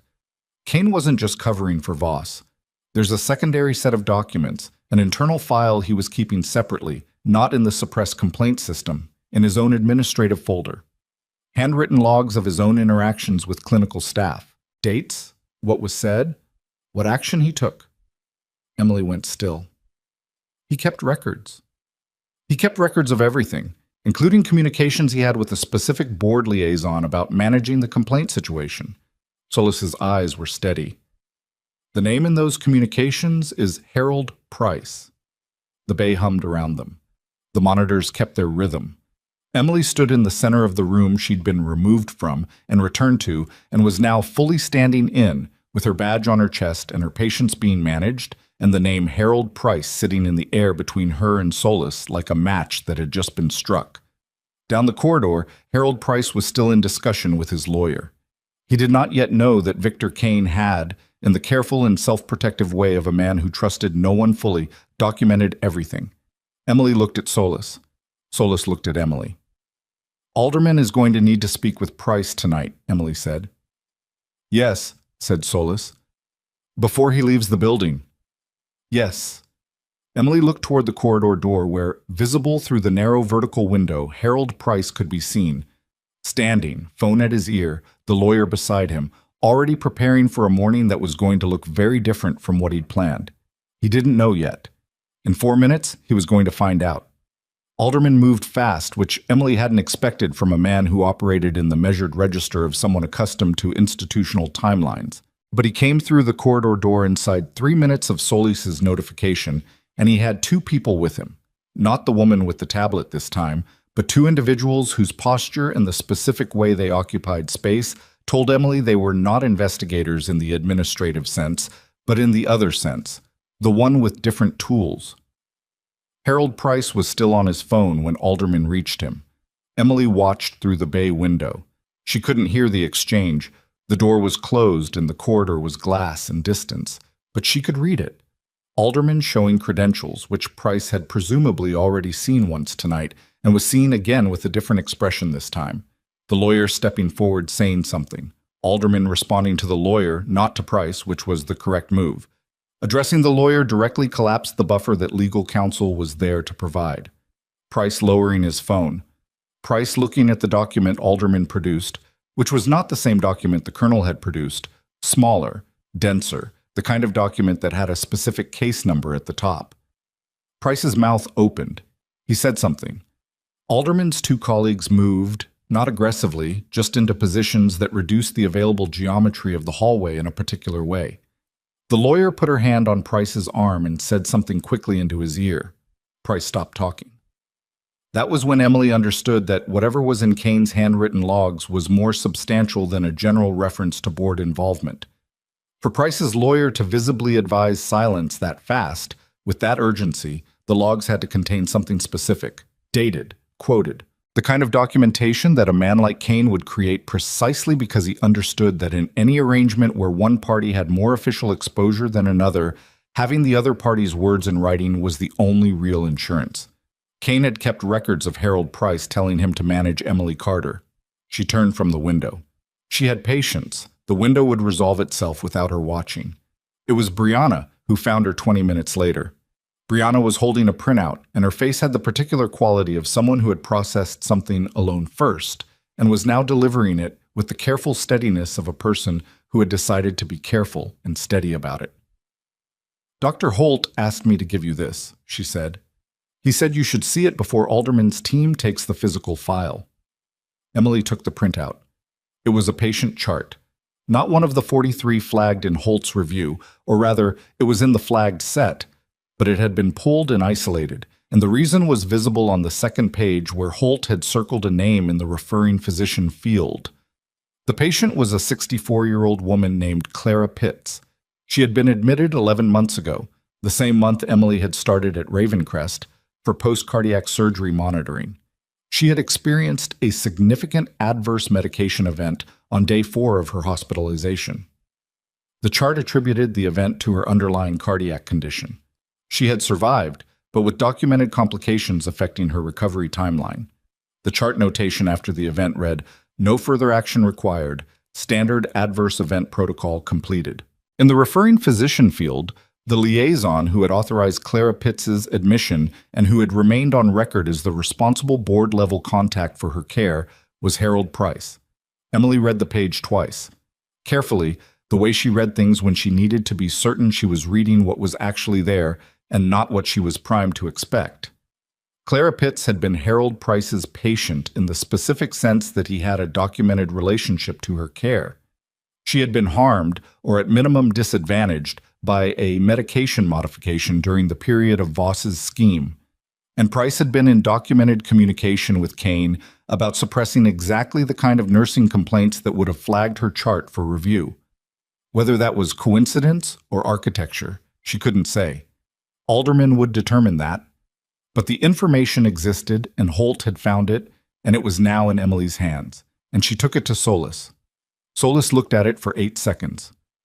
"I'll get this to Alderman now. Tell him it may be relevant to the timeline of Price's involvement. Clara Pitts admitted the same month I started, adverse event on day 4. If Price became aware of the complaint suppression specifically in the context of protecting this patient's record or his own exposure to it, that changes the sequence." Solus was already moving. Emily went back to Dale. He was awake, which was consistent, and he had managed to sit up slightly, which was not something she'd cleared him to do, and which she addressed immediately and without ceremony by adjusting his bed and telling him to stay where she'd put him. He submitted to this with the expression of a man performing patience for someone else's benefit. "You heard," he said. "Price?" "Yes. Solus keeps me informed." "I noticed." She checked his dressing again, still clean. "How's the pain?" "Manageable." "That's not a number." "6. He said it flatly. "It's a 6. "I'll update your protocol." "Carter." His voice stopped her. "What happens to the patients? Pitts and the others?" She stood at his bedside with the chart in her hand and the honest answer in her head, which was that she didn't know, which was the truth she had available. Alderman's team does a retrospective clinical review. Every flag chart, external consultants, probably a state medical board component. The ones with documented harm go through a separate process: notification, assessment of ongoing consequences, liability. And the 2 that Holt thinks might have, that's part of the review. Emily. He used her name again. "How many of them didn't make it?" She held his gaze. "I don't know yet. Holt flagged 43 charts, 2 with complications he believes are related. He doesn't have the full picture, and neither do I." She paused. "If there are patients who died because of modified medication orders, that will be determined, and it will be prosecuted." Dale was quiet for a moment. The monitor beside him registered the slight elevation in his pulse that came from what he was thinking rather than what his body was doing. "You knew something was wrong from month 1, he said. "I suspected something was wrong. I couldn't prove it." "You kept filing." "Yes." "For 11 months." "Yes." He looked at the ceiling. "Most people would have stopped. Most people didn't have the documentation I had." She said it without sentiment because it was true and sentiment would have made it about something other than what it was. I knew what I was seeing. I knew my notes were accurate. I kept filing because eventually accurate notes go somewhere, even when they're being suppressed. She paused. The suppression itself leaves a record. That's what Alderman built on. Dale looked back at her. You planned for that. I planned for being dismissed, she said, which is different. I didn't know there was a federal investigation. I didn't know Voss was the source. I just knew that the only thing I had that Kane couldn't take away was the accuracy of my own documentation, so I kept documenting. It was, she thought, the most she'd said about her own thinking in the past 11 months. She hadn't planned it as a speech. It had just come out, in the particular quiet of a post-crisis room where the stakes were still present, but the immediate urgency had stepped back. Dale didn't say anything. He didn't need to. She updated his pain protocol and moved on. At 2:20 a.m., Victor Kane was formally arrested. Emily knew it had happened before she was told, because she heard it, not the arrest itself, but the particular quality of sound that occurred in the administrative wing when something significant and kinetic happened. A door, voices carrying tone rather than words, footsteps that moved with purpose in a direction. She was at the nursing station finishing documentation, and she paused, and she listened, and then she went back to the documentation. Solis confirmed it 8 minutes later. Kane had been taken out through the administrative entrance, which faced the employee parking structure and not the main entrance, which meant the hospital had been given the option of doing it without visibility. Alderman had apparently made that calculation and offered it, which was a considered choice, not for Kane's benefit, but because a public scene in the hospital's main lobby at 2 in the morning served no one and interfered with patient care. Emily found she had no strong feeling about the method. The outcome was the outcome. Voss? She asked. Detained separately, Solis said. They're holding her for formal interview. The forensic team is still in the pharmacy. Price? Solis's expression shifted fractionally. Still in the building. His lawyer is with him. Alderman's team served a document preservation notice, his communications, emails, board correspondence. He hasn't been formally arrested. She paused. Yet. The word carried a weight that they both let sit without adding to it. Emily was at the medication cart doing her final round of overnight checks when Garrison Holt found her for the last time that night. He had taken off his scrubs, she noticed. He was in street clothes now, jeans, a jacket, the clothes of a man who had come in from outside and was not going back to outside, who had crossed into the long night and made himself part of it. He looked older than he had at 7 p.m. Not dramatically, just in the way that a person's face changes when they stop performing a version of themselves and the performance comes off and you see what's underneath. The chart review, he said. I need more time than I have tonight to complete it. I flagged everything I can identify, but a full audit is going to need external review, yes. Alderman knows. Give him everything you have and let the process work. There are 2 specific patients I'm concerned about, not in the complication sense. He stopped. He seemed to be choosing words with unusual care. In the outcome sense. Emily stopped what she was doing. She turned to face him. A 70-year-old male, Holt said, admitted 8 months ago, post-operative bowel resection. He was in the complication cohort. He died at day 11. I attributed it to his age and his baseline condition. He stopped.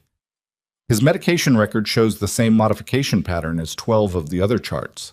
The variance wasn't large, but in a patient of his condition and age, at day 11, that variance, you think it contributed. I can't prove it. Holt. I think it contributed, he said. Yes. She held that. She let it land the way it needed to land without smoothing it over or contextualizing it away. A 70-year-old man, 8 months ago. A modification pattern that Voss had applied to 43 patients and that had been running unseen because no one had been able to get the right charts in front of the right review for 14 months. The second patient, she said, a woman, 61, different unit. I wouldn't normally have had her on my list, but her case came up in the flagged cohort. She developed post-discharge complications, readmitted 3 weeks after her initial stay. Her readmission chart attributes it to... He stopped again. She's still in the hospital, 6th floor. Emily's jaw tightened. Is she being managed on Voss's modified protocols right now? I don't know. I flagged it to Alderman's team. They said they'd contact the attending. You need to contact the attending yourself, tonight. Now. It's after 2 a.m. Holt? She kept her voice level, but just. If that woman has been on modified medication orders for any part of her current admission, you need to get that corrected before morning rounds when it gets absorbed into the standard workflow. Tonight. Holt pulled out his phone. He looked at it, then at Emily, then he walked away from her and she heard him making the call. Not confident, not performing the authoritative register he usually operated in, just talking, directly and urgently, to whoever answered on the 6th floor. She turned back to the medication cart. Her hands were steady. They were always steady during the work. It was the habit of a person who had learned early that the feelings could wait for a time that wasn't this time, that the work was the container that held everything else, that you kept the hands steady and you let the rest be what it was going to be. She thought about a 70-year-old man she had never met who had died 8 months ago in a hospital she'd been working in for 3 months at the time, who had been someone's father or grandfather or neighbor, who had gone through a significant surgery and fought through it, and made it to day 11, and who had not made it to day 12, and whether any of the complaints she'd filed in the 5 months after his death had moved anything fast enough to matter. They hadn't. She knew they hadn't. She stood at the medication cart in the middle of a night that had already held more consequence than most weeks, and she was tired in the cellular way that tired was under sustained operational pressure, and she felt the weight of that man's chart, the way she felt the weight of decisions made in the field that couldn't be unmade afterward. She felt it, fully, for about 30 seconds. And then she finished the medication check and moved on, because that was the only available move, and she had never, in her life, been someone who stayed still when there was still something to do. At 3 a.m., Harold Price walked out of the executive suite. He came through the main corridor with his lawyer at his side and the managed composure of someone who had practiced managed composure in high-stakes environments for 30 years. He was not in handcuffs. He was not under formal arrest. He was a board member who had received a document preservation notice and who was going to cooperate fully, which was what his lawyer was going to say to every question until the lawyers finished talking to each other.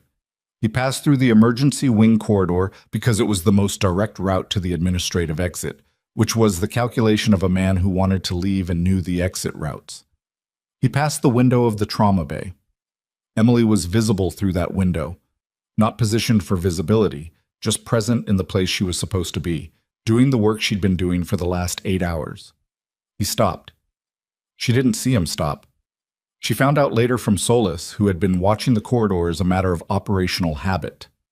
Price stopped at the window and looked into the trauma bay for approximately 10 seconds. He looked at Emily. He looked at the patients.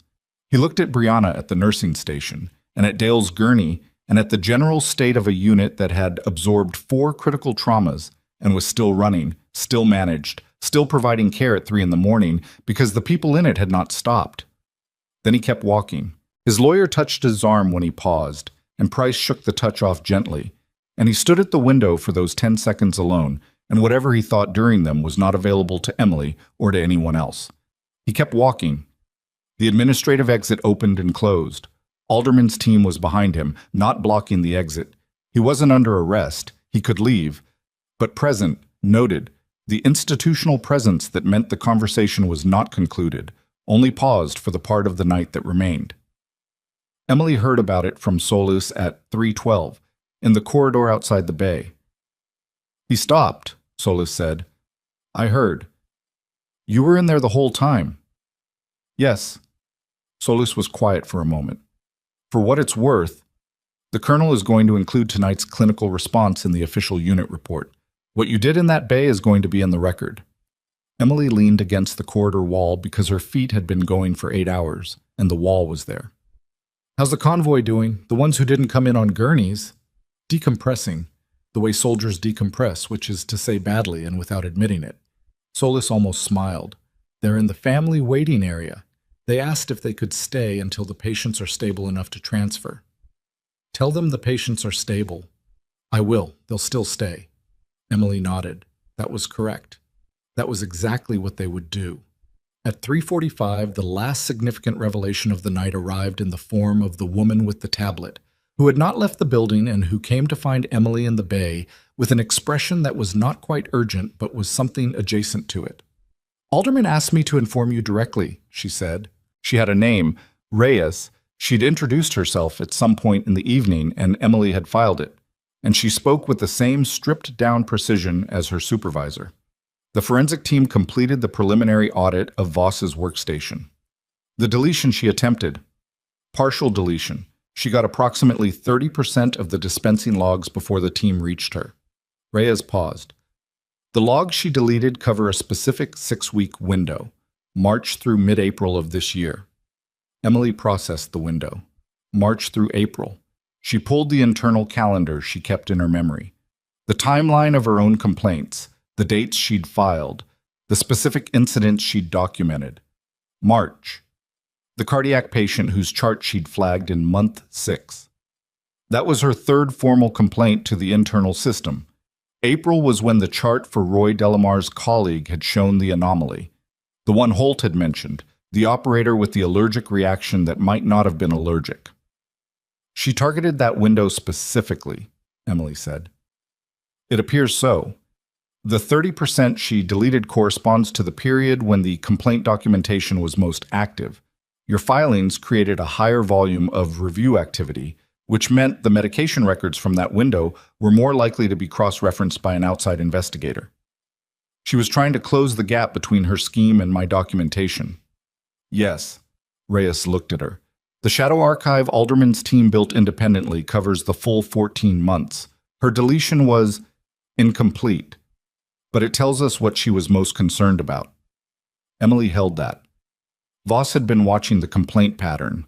She'd known which window was most dangerous because Emily's documentation had made it dangerous. The complaints that Kane had suppressed hadn't vanished into nothing. They'd been visible enough within the system to tell Voss where the exposure was concentrated. The deleted window, Emily said. Is it fully recoverable from the Shadow Archive? Fully.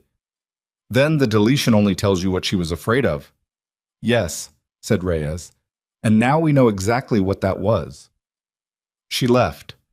Emily stood in the bay and let the last piece settle into the structure of everything else. Voss had been afraid of a 6-week window because Emily's complaints had made that window visible. Kane had suppressed those complaints because Price had told him to manage the situation. Price had told him to manage it because Clara Pitts's chart, and possibly his own liability exposure to her adverse event, was in that window. It was a structure. Not a conspiracy in the dramatic sense, but in the ordinary and more depressing sense of people making self-interested decisions in sequence and then covering those decisions with the nearest available tool, which in this case had been Emily Carter's career. Her documentation, her complaints, her 11 months of doing exactly the right thing in exactly the right way had not failed. They had been the specific mechanism by which the structure had been illuminated. She was standing at the nursing station updating her patient notes when Brianna came to her and said, with the directness of genuine exhaustion cutting through professional filter, "Can I ask you something?" "Yes." "When they walked you out tonight, before the convoy." Brianna stopped, started again. "You sent the email from the parking lot." "Yes." "How did you know it would matter? That it wasn't just going into the same system that had already swallowed everything else?" Emily thought about the honest answer, which was that she hadn't known. She hadn't sent the email because she was certain it would matter. She'd sent it because it was the only move left, and she'd been trained in a context Brianna didn't know about, that when you were in a position where the only available move was a long shot, you took the long shot because the alternative was to have made no move at all, and the alternative was not acceptable. "I knew the board compliance channel was external," she said. "I knew my documentation was solid. I knew that what I'd seen was real, regardless of whether anyone was currently interested in acknowledging that it was real." She paused. Sometimes the right thing to do doesn't produce the right outcome. Sometimes you do everything correctly and it still doesn't work. She held Brianna's gaze. "Tonight it worked. That doesn't mean it always does." Brianna absorbed that. She had the expression of someone receiving a true thing that was less satisfying than a false thing would have been, and accepting the true thing anyway. "Okay," she said. Go take 15 minutes, Emily told her. Actual 15. Sit somewhere that isn't here and eat whatever's in your locker and don't think about any of this. And if something, Webb's here, I'm here. Go. Brianna went. Dawn came the way dawn came in November. Reluctantly, the sky going from black to a dark gray that admitted light without committing to it. Emily was aware of it through the bay windows without looking at it directly.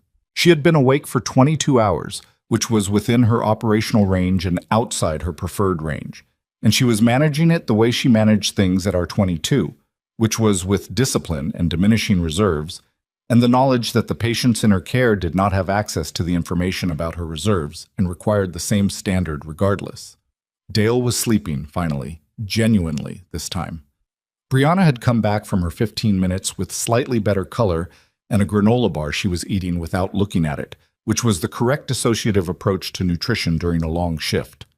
Webb had found a second wind somewhere around 4 a.m. and was at the station working through charts with the methodical focus of a man who had decided the best use of the remaining dark hours was to close every open loop he could see.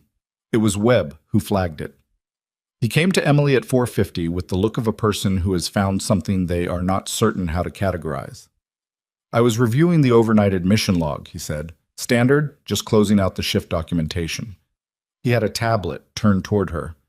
This patient was admitted at 11 p.m. last night through the main entrance, not the emergency bay. General admission, not trauma. He pointed. Look at the attending of record. Emily looked at the name. Margaret Voss.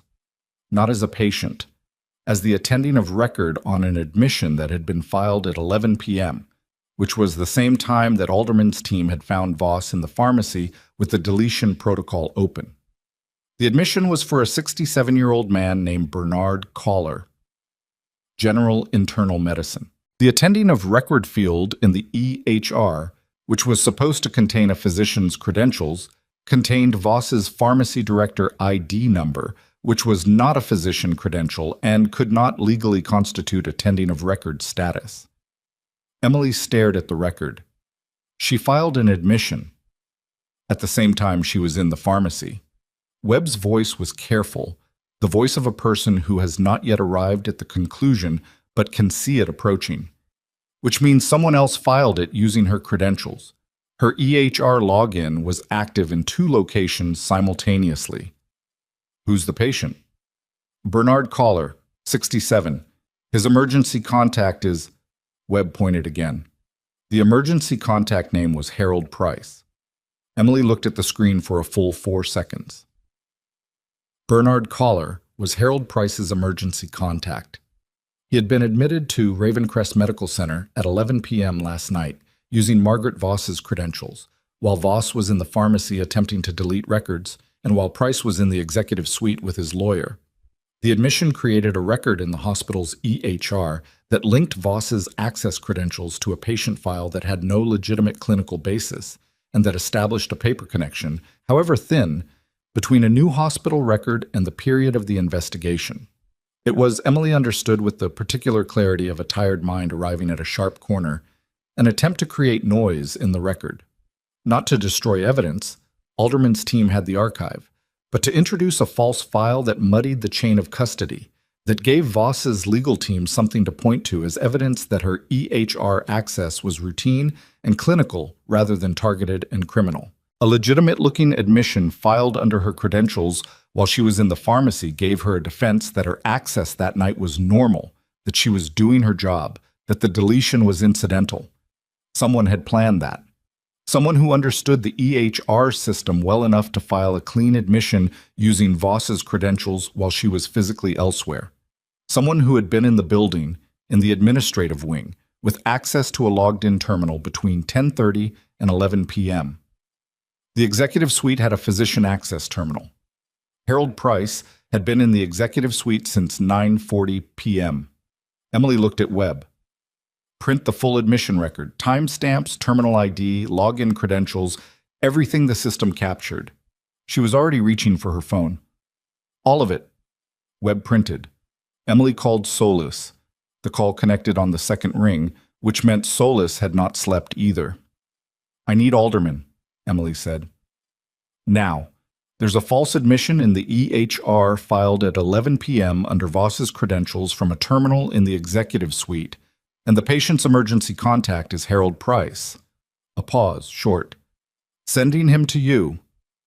Emily stood at the nursing station at 4:53 in the morning with the printout in her hand and the bay quiet around her, and she thought about Harold Price standing at the window at 3 a.m., looking in at this room for 10 seconds before he walked out.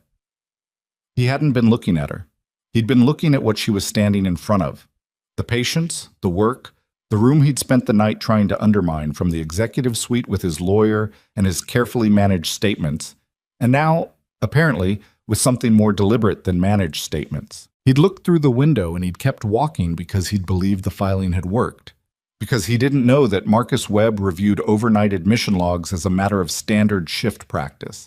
Because he didn't know that the terminal ID on the EHR log was going to tell Alderman exactly which workstation had filed the record, and that the access log for that terminal was going to show who had been logged in at 11 p.m., and that the security badge reader for the executive suite had a complete entry and exit record for that night. He didn't know that he'd just filed the document that completed the case against him. Alderman came through the bay door at 4:58, still in his suit, which meant he hadn't slept either, and Emily handed him the printout without preamble and watched his face as he read it, which gave her the specific satisfaction of watching a person understand the shape of something all at once rather than in pieces. He looked up from the printout. He looked at Emily. He didn't say anything that was complimentary or dramatic or ceremonial. He said, "Terminal ID." And she said, "On the second page." And he turned to the second page, and then he was already reaching for his phone. Emily went back to her patients. She was checking Dale's vitals, steady, genuinely stabilizing now. The numbers telling the story of a body doing what it was supposed to do when given the right environment and enough time. When she heard from the corridor the sound of the administrative exit opening again. This time, from the quality of the footsteps and the voices, it was not someone leaving. Harold Price was not leaving the building again under his own management. She kept her eyes on the monitor. The numbers were good. Dale's pulse was steady and his pressure was holding and the dressing was clean, and outside in the corridor whatever was happening, and in here the work continued, and Emily Carter stood at the bedside of a man she'd brought home alive twice before in worse circumstances than this, and she did her job. The corridor sounds shifted, then went quiet. Then, from somewhere near the administrative entrance, a door she couldn't see from where she stood, she heard a voice, Alderman's, flat and clear and without inflection, begin to read someone their rights. The monitor beside her beeped once, steadily. Dale's eyes opened. "It's done?" he said. Emily looked at his numbers. She looked at his face.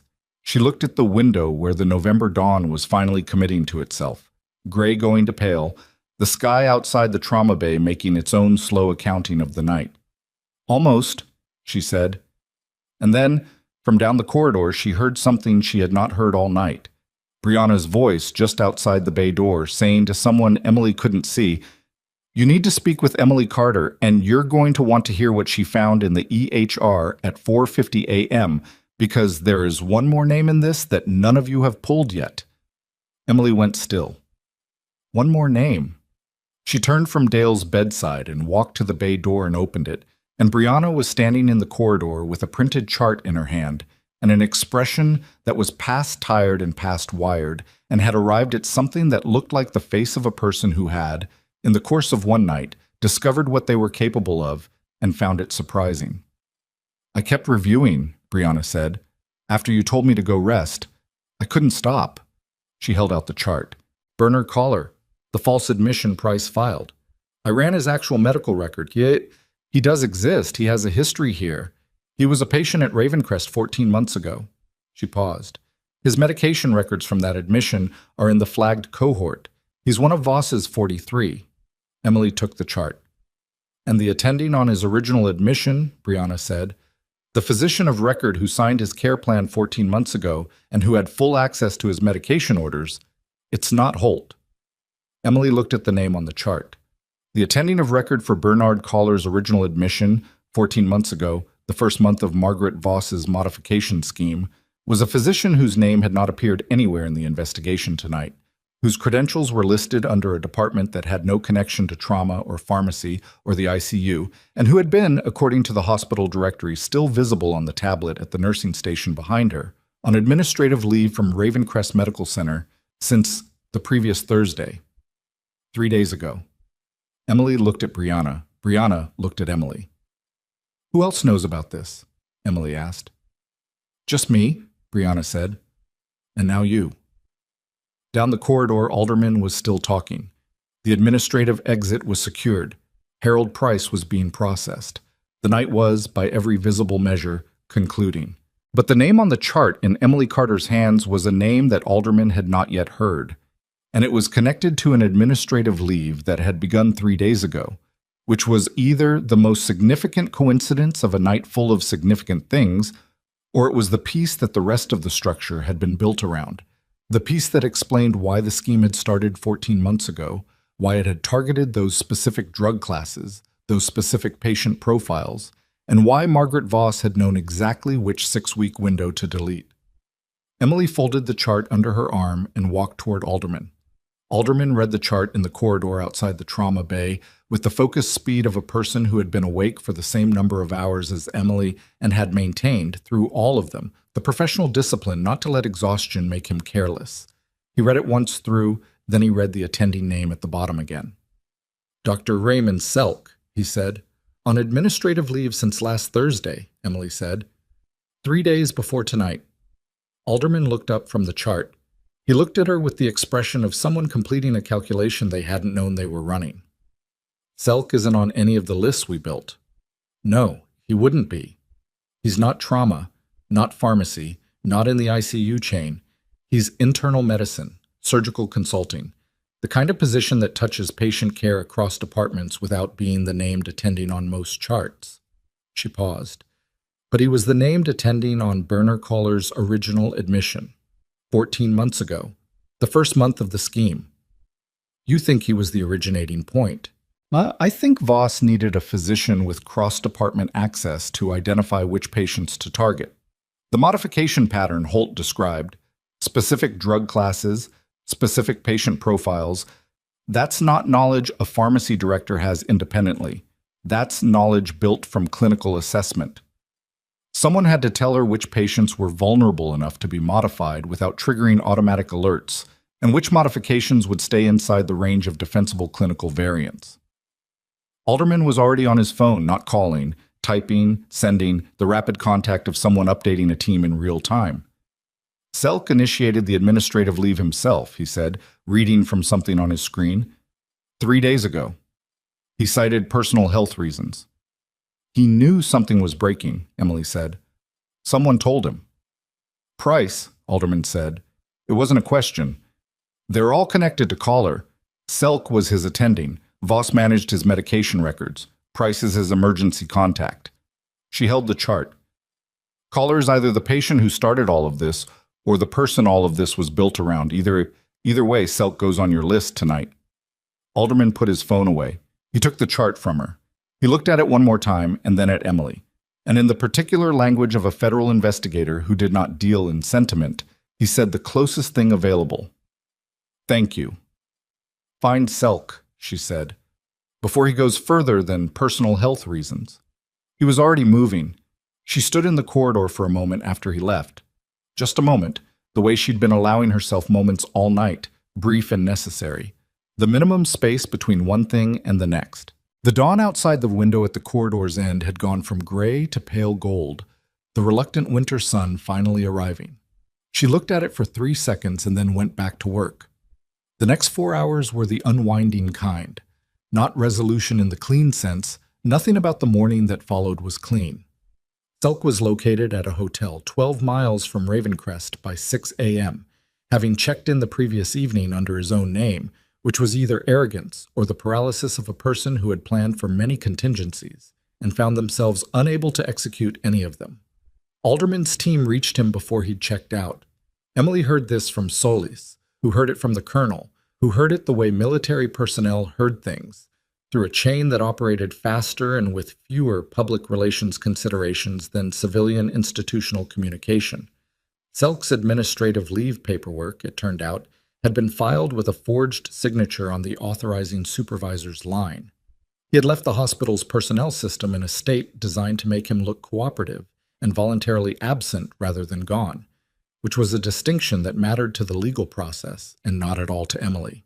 The 43-chart clinical review was formally initiated at 7 a.m. when the day shift arrived, and Alderman's team briefed the incoming chief medical officer, not the administrator who'd been unreachable all night, but the actual physician CMO, a woman named Dr. Paulina Nkosi, who arrived at 6:50 in a coat over what appeared to be the previous day's clothing, and who listened to the briefing with the expression of someone receiving the worst professional news of her career and forcing herself to receive it completely.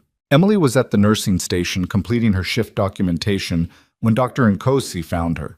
She had the specific directness of a person who had processed what she'd heard and arrived at the most important question.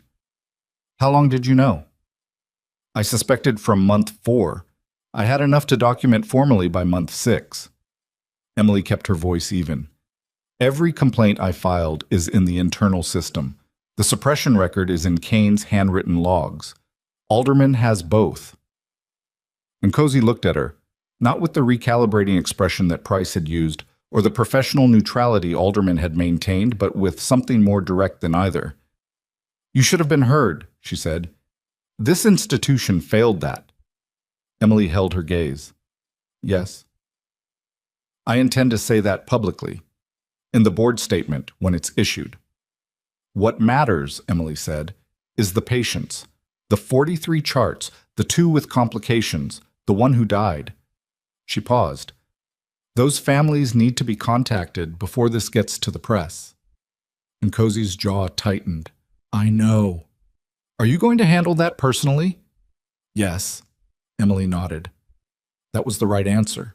That was the only right answer. And Nkosi knew it, which meant she was the right person to be the CMO standing in this corridor at 7 in the morning, with everything that had happened in the past 12 hours behind her and everything that was coming ahead. "Your employment status," Nkosi said. "I'm reinstating you formally, with back pay for the suspension period, effective now. I'm putting it in writing before I do anything else today." She paused. "That doesn't cover what happened here, but it's the first step." "It's the correct first step," Emily said. "Thank you." She went back to her patients. Dale was moved to a private room on the surgical floor at 9 a.m., which was the appropriate escalation of his care, stable enough for the ICU to release, not stable enough to go anywhere else. Emily walked with the transport, which was not her responsibility, but which she did anyway. And when they got him settled and the surgical floor nurse had completed her intake assessment, he looked at Emily from the hospital bed with the particular expression of a man who was not going to say everything he was thinking and was going to say one thing instead. "You good?" he said. "I'm functional," she said, which is the same thing right now. "Carter." "Dale." He looked at her for a moment. 23 years of military service in the lines of his face, the shrapnel in his shoulder, the vitals on the monitor that were telling a story of a body that had taken serious damage and was committed to recovering from it through pure institutional stubbornness. "I'm going to be in here for a week," he said. "Minimum. 10 days, probably. Come check on me." "I'll be here every shift," she said. "That's not what I meant." She understood. She let the understanding sit without filling it with something that complicated it. "I know," she said. She adjusted his pillow. She checked the IV. She left. The formal board meeting happened 6 days later. Emily didn't attend. She was working. Day shift, the ICU, her unit, her patients, and the board meeting was being handled by people whose job it was to handle board meetings, which was not her job and had never been her job. She heard the outcomes through Dr. Nkosi, who came to the unit at 4 p.m. and delivered the information with the efficiency of someone who knew Emily would want the facts without ceremony. Harold Price had resigned from the board pending the outcome of the federal investigation into his role in the suppression scheme and the fraudulent EHR filing. The resignation had not been voluntary in any meaningful sense. The board had made the alternative explicit, and he had resigned. His lawyer had issued a statement about cooperation and due process that contained no factual information and was designed purely to manage public narrative. Alderman's team had issued a response that was one sentence long and contained 3 times more information. Victor Kane had been formally charged: obstruction, evidence tampering, abuse of authority, and as a secondary charge arising from the EHR investigation, complicity in the fraudulent admission filing. He had appeared in a federal courtroom the previous morning in a suit that was not the one he'd worn when he walked Emily off the hospital property, which was the kind of detail that meant nothing and which she registered anyway. Margaret Voss had been charged separately: medication fraud, falsification of medical records, financial crimes related to the diversion scheme that the separate financial investigation had now quantified at $214,000 across 14 months. She had entered a not guilty plea. Her attorney was arguing that she had been coerced by Selk, which was possibly partly true and was certainly partly a legal strategy, and the truth of it would be determined by a process that Emily was not part of and did not need to be part of. Raymond Selk had been charged with conspiracy, fraud, and 2 counts of gross negligence connected to the patient deaths. 2, plural. The clinical review had found that the 70-year-old man Holt had identified was not the only fatality with a plausible connection to the modification pattern. A second patient, a woman of 58 who had died 5 months ago of cardiac complications, had a medication record that the external review consultants assessed as inconsistent with her physician's stated orders. The causation question was still being formally adjudicated, but the pattern was in the record, and the record was now public. The families have been contacted, Nkosi said, all 43. The 2 fatality families are being supported through the hospital's formal outreach process, and by independent counsel we've arranged. She paused. That's not enough. I want you to know that I'm aware it's not enough. No, Emily agreed. It isn't. But it's what's available. I know. Nkosi looked at her steadily. The board has authorized a new position: Director of Patient Safety and Clinical Standards, Independent Reporting Authority, directly to the CMO, not to hospital administration. The role includes oversight of internal complaint systems, medication record audits, and clinical protocol review. She paused. I want you to consider it. Emily was quiet. You don't have to decide now, Nkosi said. I know. Emily looked at the unit around her. The nursing station, the monitors, the bay where 4 soldiers had arrived on gurneys 8 nights ago, and where the shift was currently quiet in the ordinary way that the ICU was sometimes quiet between things. Brianna was at the station, a week more experienced and visibly, measurably different for it. Webb was on rotation, doing his rounds with the particular focus of a man who had recalibrated something about himself during a long night and hadn't finished calibrating. I want the role, Emily said. I also want to keep clinical hours. That can be arranged. Then yes. Nkosi nodded once. She extended her hand. Emily shook it, which was not a dramatic gesture and not a triumphant one. It was 2 people establishing an agreement that was going to be work, sustained and difficult and necessary work, and both of them knew it. 3 weeks after that, the Delta operators came back. Not as patients, as themselves, in civilian clothes, with the particular physical presence of people who move through ordinary spaces with an awareness calibrated for other environments. They filled the family waiting area in a way that waiting areas were not designed to accommodate, and they were quiet about it in the way that people who have been loud in serious contexts are quiet in safe ones. Solace was with them. She came to find Emily in the ICU and said simply, "They want to see you." And Emily finished the IV check she was in the middle of and told Brianna she'd be back in 10 minutes. She walked into the waiting area and they stood. All of them. Without being asked, without ceremony, without anyone giving a signal. They just stood, and the waiting area, which smelled like institutional coffee, and the particular sadness of spaces designed for waiting, became something else for a moment. Dale was the one who spoke, because he was Dale, and he was the one who would. "We don't do speeches," he said. "So I'm not going to give one." He looked at her. "We're here because we wanted you to know that we know. What you did that night, and the months before it." His voice was not decorated, it was just true. "You brought us home. Again." Emily held his gaze. She did not have a prepared response because she had not prepared one because she had not known they were coming. And in the absence of a prepared response, she had what she actually felt, which was something she had become over the years, better at holding without performing. Go home, she said. All of you, properly. Let your families actually see you. Several of them smiled. Not all. The ones who didn't had their reasons. She looked at each of them, briefly, with the specific acknowledgement of a person who had carried responsibility for someone's life and taken that responsibility seriously enough to still feel its weight. Then she turned to go back to her unit. "Carter?" Dale said. She turned. He raised his hand to his temple, slowly, deliberately, with the damaged shoulder that was going to give him trouble for another 4 months minimum. The others followed. One by one, the way soldiers do things that matter. Without flourish, without performance, without anything extra.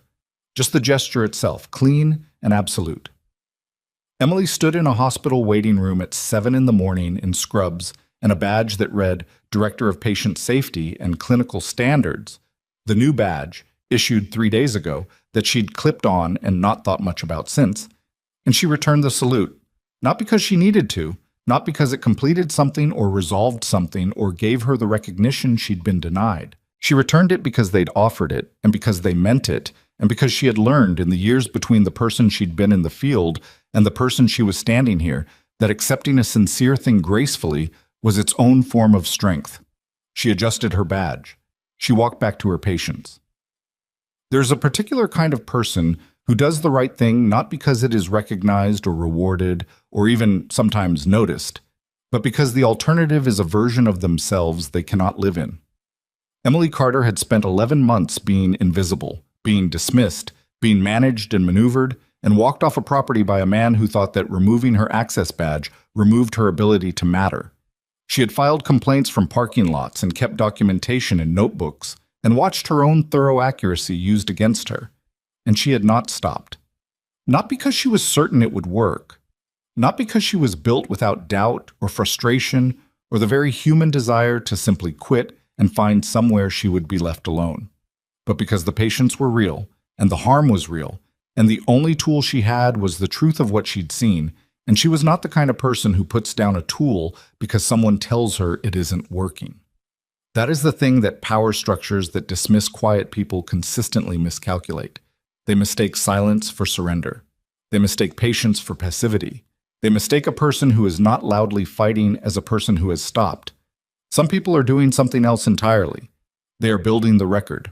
They are documenting the truth with the meticulous care of someone who understands that the present moment is not the only moment, that what happens now is also what will be shown to have happened then, and that accuracy is the one thing that cannot be permanently suppressed, only delayed.